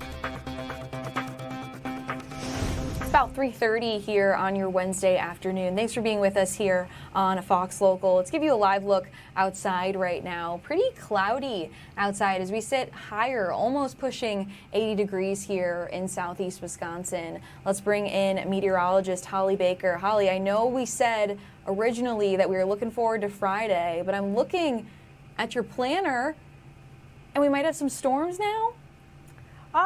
Yes, possibly could have a few of those storms. Right now, though, we're just focusing really on the fact that we're going to be clearing up as we head throughout the rest of this Wednesday and the rain that will be headed our way as we head into Thursday's forecast. But this is all of the rain that you're seeing that is moving still across the entire Midwest. We see several flash flood warnings that have been issued across the state of Indiana, mainly really for Indianapolis and those outlier communities. We also see along the lines is this severe thunderstorm warnings that are issued, as well as a tornado warning. But as we get closer to our home here, lucky for us, we're not dealing with any of that inclement weather. We're just dealing with a little bit more of those clouds that are clearing and making way for our sunshine. We look ahead here with our sky vision, and what you'll notice is that we are going to overall keep those conditions nice and dry overnight. Heading into Thursday's forecast as well, we will be pretty cloudy to start the day on Thursday. We could have some rain that definitely moves in way before we get to noon. So the later half of the morning, you see here, we could be tracking more of that rain in our area. It does start to kind of scatter or really dissipate a little more towards the evening, but then we start to see these little individual cells that we have to pay close attention to. But overall, Thursday night is looking to be pretty dry for us. Looking at temperatures, it is 80 degrees here outside at our station in Brown Deer as I look at our weather bug over there. But for Milwaukee, we're right at 78, so that's right at the airport. We're going to stay in the 70s though overall throughout the remainder of this afternoon, transitioning over into the evening. It's not until early tomorrow morning where we can see temperatures dropping in the upper 60s. Now here is a look at that 6-day planner for you overall. So heading into Thursday's forecast, what you'll notice here, we're going to have a chance for some rain that's going to move in. Still dry as we head towards Friday's forecast. Saturday is looking to have some rain chances along with Sunday, at least for the morning. So rain and storms are likely Saturday into Sunday, where we have some morning showers before we clear out, and we're looking dry heading into the start of next week. Temperatures will really stay close to the upper 70s all the way into the lower 80s as you see here. Not too many 80s out there, but it is still going to be overall pleasant. Now moving throughout the rest of this week, we could have those dew points to stay a little bit on the higher side in the upper 60s. But Friday's looking to be our best day. The dew points will be lower by Friday, but then they definitely increase again over the weekend, especially with the moisture from the rain that's going to be headed our way. So we've got a roller coaster ride on the way, but I do believe, being that this is the last couple of days left of the state fair, people will still be able to get out and about and enjoy themselves, Maddie. Okay, Holly, I was looking at graphic 3, and it said there were storms on Friday, but I'm very happy to see this instead. Because I was like, oh, that might be, let's see. It might have been I think it was an old thing, which I'm happy about because I was like, no, that was the one day I was like counting on. I think Tom is actually editing it, so we're just going to, I'm going to leave that up, but I think he's working on graphics 3 right now. I see, okay. So a little teaser maybe, but I'm hoping no rain, but. As of right now, it definitely looks as if we are going to still be pretty dry for Friday, right? Yes. We look like we're going to still be dry for Friday, but I'll pull up this other one. Those numbers, let's see. Friday, we could have a slight chance. Okay. So here's a more up-to-date one for you, too. Friday, we look to have a slight chance, but overall, I do believe we are still going to keep that sunshine around. We do keep the rain over the weekend, so late Saturday night into Sunday. And then we're still dry next week. We do see a little bit more of those 80s out there, but the rest of this week we should be in the 70s. We got a late breeze that could kick in on Friday, but there's a very slight chance for Friday's forecast. So we will still get some sunshine, but it's all based on, it's all based on where you're going to be located. But yes, a slight chance of some storms for sure. All right, but that's good to know that hopefully there's still a chance of sunshine, or there should be mostly dry, which is always good, especially as you mentioned, people heading out to the state fair this weekend. Were you able to make it out, Holly, at all last week? I went on opening day. Oh, well, yes, yeah, for your But coverage. I think that'll be the only time I'm able to go for this year because I'm going out of town for the rest of the week. I'm going to be going to the real heat. I'm going down south, so. Are you going back home? Oh, yeah, I'm going back home. I'm doing a conference, and then I'm going back home since home is right there.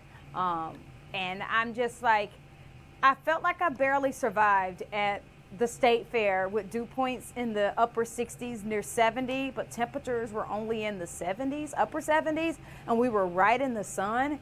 That felt so sticky and muggy. Like, I felt like I couldn't take it. So I'm actually nervous going back home because I don't feel as if I'm going to really be able to I don't feel like I'm going to be able to kind of manage the heat once I get down south. Atlanta, I looked at their forecast. That's where I'll be first for a conference before I head home, but they're going to be very similar. Their heat index is going to be in the triple digits over this weekend. Oh, my goodness. So I'm just like, you'll hear back from me when I get back about the heat because... You'll be shivering when you come back. It'll be like in the 80s. I feel like I'll be grateful for the fact that we have a pleasant summer here with our temperatures. Like, you're actually able to get out and enjoy summer. I think down south, based off living up here now, comparing to down south, I think down south is a little... How do I say this? It's almost too hot for summer. Sure. If that makes sense. When you think of summer, you think of being outside and enjoying yourself. It's like too hot for summer. You get in the pool, it's nice. But if you're at a public pool where you got the concrete, your feet are burning to where you want to get back in the water, even when you just got out of the water. It's different things that are good about the South.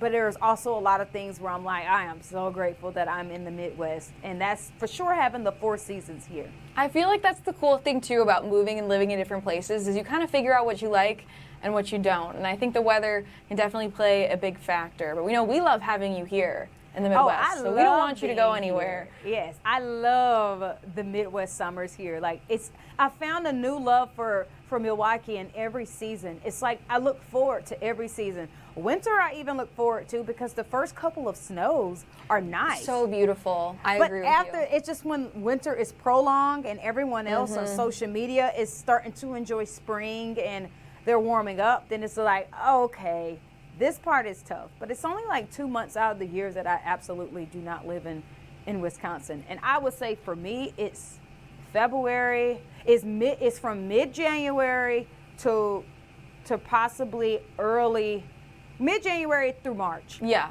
no, I agree with you. Mid-January through March. And then it's like the slush, the rain, snow mix, and then we get like that surprise blizzard always in like April. Yes. Or not blizzard, I guess, but snowstorm, if you will. Yes. But yeah, that's, I guess, a love-hate relationship with the weather here in the Midwest. But 10 months of living somewhere, I'll take liking 10 months somewhere than liking to live somewhere for just the 4 months because you only like the weather for 4 months.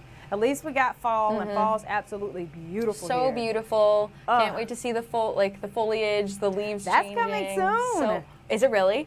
Yes, I think that we'll eventually start to be talking about fall foliage, at least by the end of this month, heading into September. I think maybe some of our northern communities in the northern half of our state will start to see a little bit more of those colors changing. We also got apple picking that's going to be on the way, so I'm going to be out there for that. Sunflower Festival is going to be going on. Then you'll eventually start seeing the corn fully grown and then the pumpkins. I'm painting the picture for fall. I'm not rushing summer.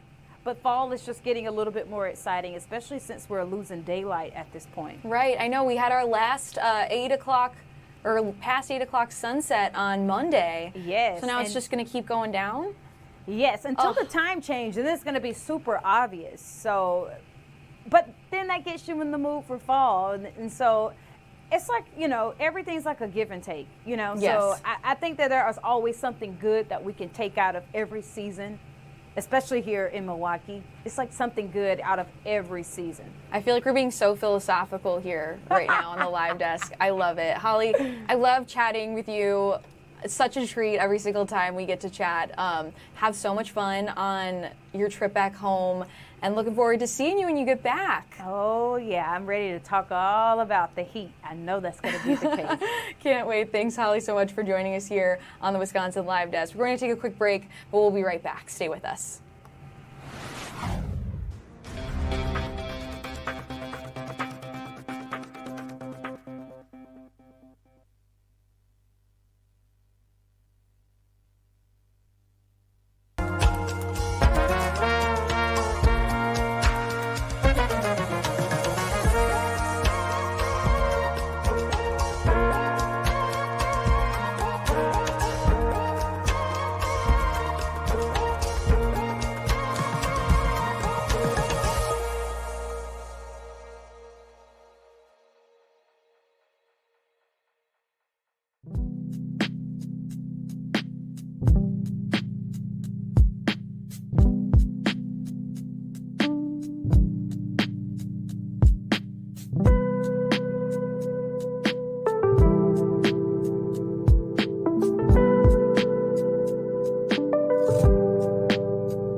This is the Wisconsin Live Desk.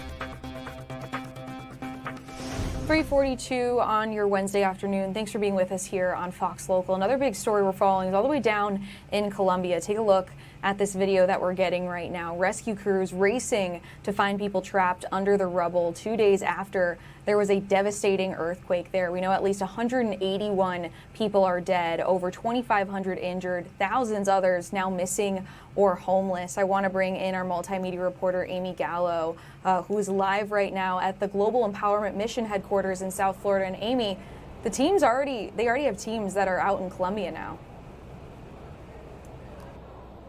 Maddie, that's right. I spoke with a man named Spencer who was deployed just hours after the quake, and he's been in Columbia alongside other volunteers ever since, assessing the situation, delivering care packages, and of course also bringing back all that information on what is needed there right back here to South Florida. And Amy, 7.4 magnitude, that's the number for the earthquake. That's not typical for Columbia, is it? I'd got to say, I'm not too sure whether it's typical or not, but it is a high-ranking earthquake, and it's very similar in power to what we saw in Venezuela. And what I've heard a lot of talk about here is how the two compare. And while Venezuela saw a lot more condos tumbling down, and that's why we saw the death ranking there in the thousands, versus here we're seeing hundreds of deaths. And a lot of that might have to do with just how widespread this earthquake was felt. It was felt in several cities along the western side of Colombia, not so centralized like we saw with Venezuela, but not too sure exactly what the average is for earthquakes there. Yeah, very, very devastating regardless. And I see all of the packages there behind you. What exactly is in them and what's being shipped there right now to help all of the people who are affected by this?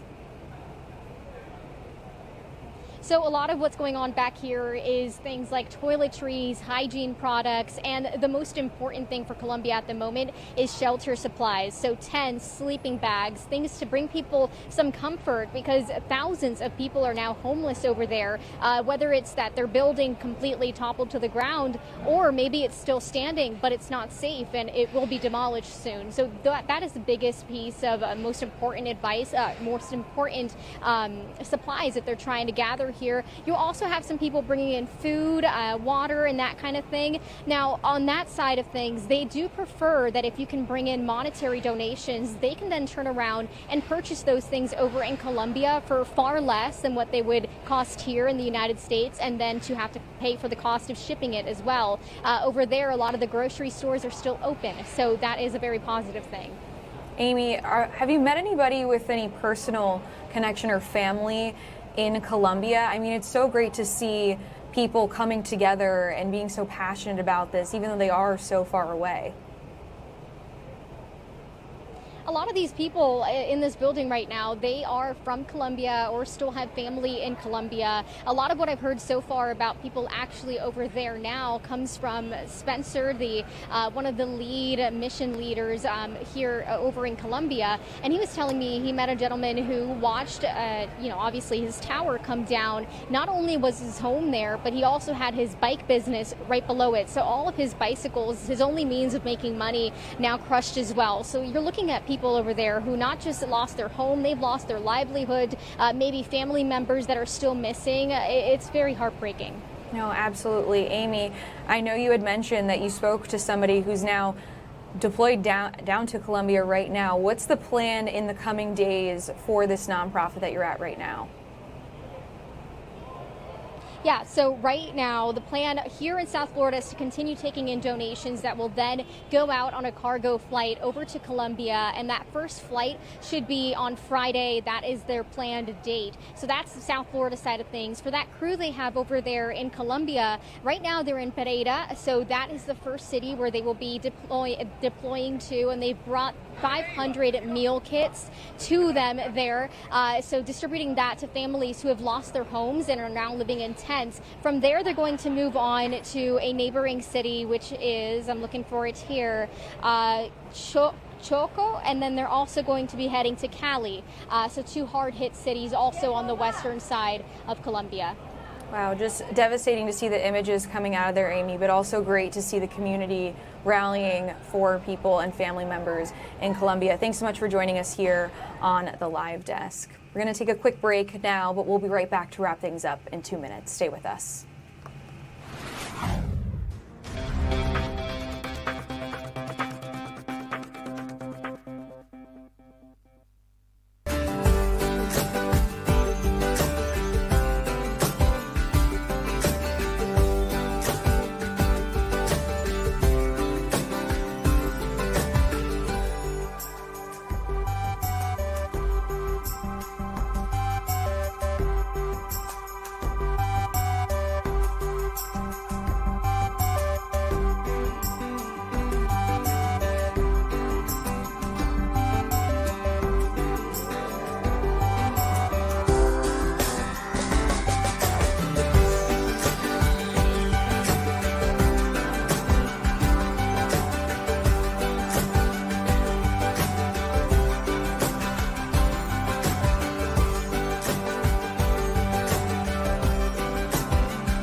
This is the Wisconsin Live Desk. Thanks for being with us here on your Wednesday afternoon. Let's take you out to Pittsburgh right now. And why are we doing that? Because the green and gold, the Packers, are facing the Steelers in the preseason opener tomorrow. I know I seem like really jacked up and hyped about this, and I know preseason isn't something people really care all too much about here, but it will give an indication as far as points-wise goes, because the points, obviously, whoever wins doesn't count right now. But still, going to be a great look to see how the team is shaping up heading into this season after kind of a rough ending last time. So this is in Pittsburgh right now. The season opener will be tomorrow. We spoke earlier with our sports director, Tim Van Voren, a little bit about his time there. He'll be having reports for today and tomorrow out in Pittsburgh. As you can see right here, he will have those live reports. Super exciting. I'm more excited to hear what the dinner plans are tonight. I love hearing about where people different go, where the hot spots are in the big cities. But also another thing pretty excited for is Tim got to sit down with Mike McCarthy, head coach of the Steelers and former coach of the Green Bay Packers. The one-on-one you can catch tonight here on Fox 6 in our early and evening newscast. It will be airing right here on Fox Local as well. A little bit of background here right now. So from green and gold to black and gold, we know that Mike McCarthy was with the Packers for 13 seasons, had a 125-77-2 record, 10-8 in the postseason. He's a one-time Super Bowl champion in 2011 versus the Steelers, which is kind of T. 6 NFC North titles, 4 NFC Championship game appearances, and a 2011 Greasy Neal Coach of the Year award. So very decorated background here for Mike McCarthy. Kind of weird, I feel like, to see him now in the black and gold now after seeing him with Green Bay for so long. And then, of course, has Aaron Rodgers as well, another familiar face leading the Steelers this year as well. So should be a good matchup regardless, even if it doesn't necessarily count for points. Here's a live look right now inside the stadium right now. Pretty empty. Expected to fill up a little bit here as we head into tomorrow's game. And again, we're super jacked here at Fox 6. We do have reports from Tim that you can catch on Fox 6 News at 4, which is going to be in just a few minutes here. But let's take a look going further at the preseason schedule now. So we've got tomorrow's game in Pittsburgh, August 21st at Denver, and then August 28th will be in Green Bay versus Arizona here. Super exciting lineup here as we head into the regular season, which does start September 13th. Adrian, I know you made all of these graphics. Are you excited for football season? Yes, football season. It's always a special time. I feel like I definitely get into it here. Not from here, but I can definitely get into the teams around here. I mean, not just the Packers, the Brewers, the Bucks. It's a lot of fun when the sports season starts because you don't know what's going to happen. And especially with the preseason, I think the more special thing there is just getting to see a lot of different players that you probably won't end up seeing through the regular season. A lot of rookies, a lot of players further down the depth chart, and of course, this is all before roster cuts happen, and they got to trim that roster down to just about 50. I don't know the exact number, 52 people, I believe, but it goes from all these players on the practice squad to just the few that you'll end up seeing every Sunday. Is football your favorite sport to watch? I have to say, yeah. I love watching football. It really brings my family together. We love watching. We all come together. We're all living in different spots. So Sunday, is the great equalizer between all of us. Sunday, we're all in one spot, so it's always nice. No, that's great. And also, I'm excited, too, because I used to work Sundays, so this will be my first, time having football Sundays, which will be cool. Did you grow up a Packers fan, or are you kind of just somebody who has an appreciation for Wisconsin sports? I feel like this was a really targeted question. I'm not a Packers fan. I hate to break it to you, but I can really appreciate the Packers have a lot of great history.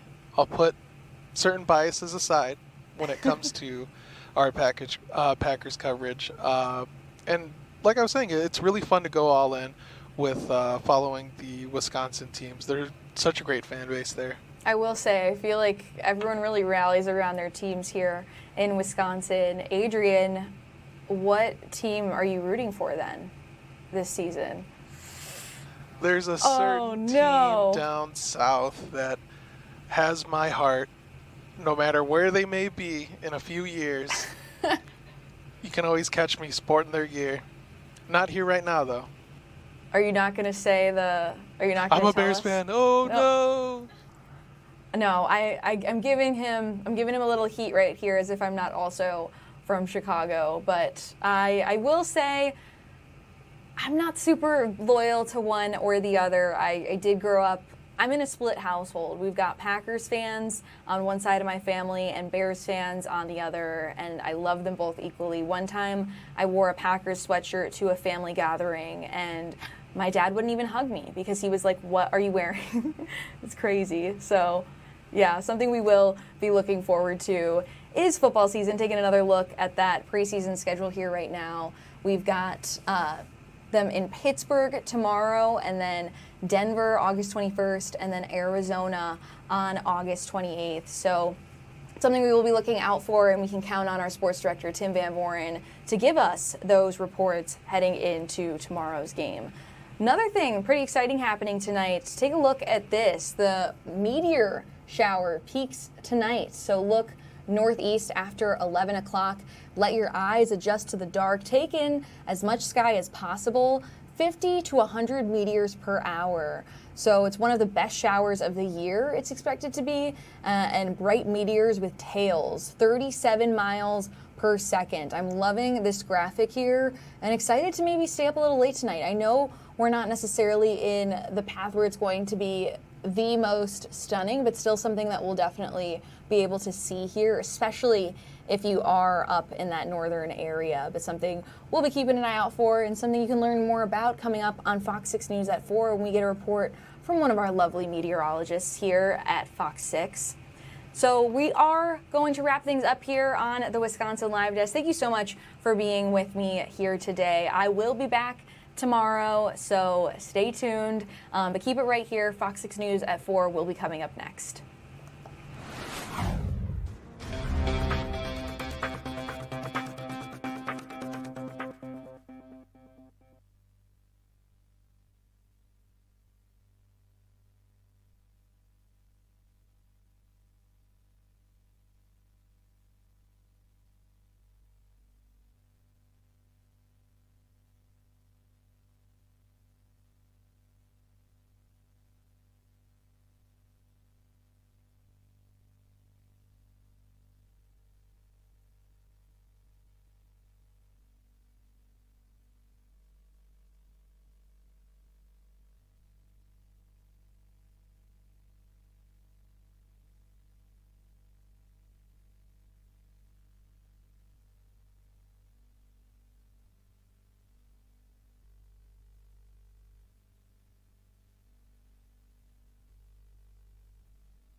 out, and that's all they do is take advantage of you. She gave it to me as an early birthday gift. She was going to go show her family that we were going to get engaged. I never showed my family the ring. I am moving on with my life.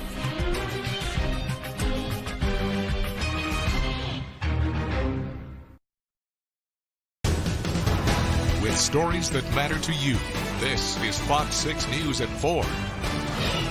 Now at 4, he coached the Packers to a Super Bowl championship, and now he's looking to do the same with his childhood team, the Steelers.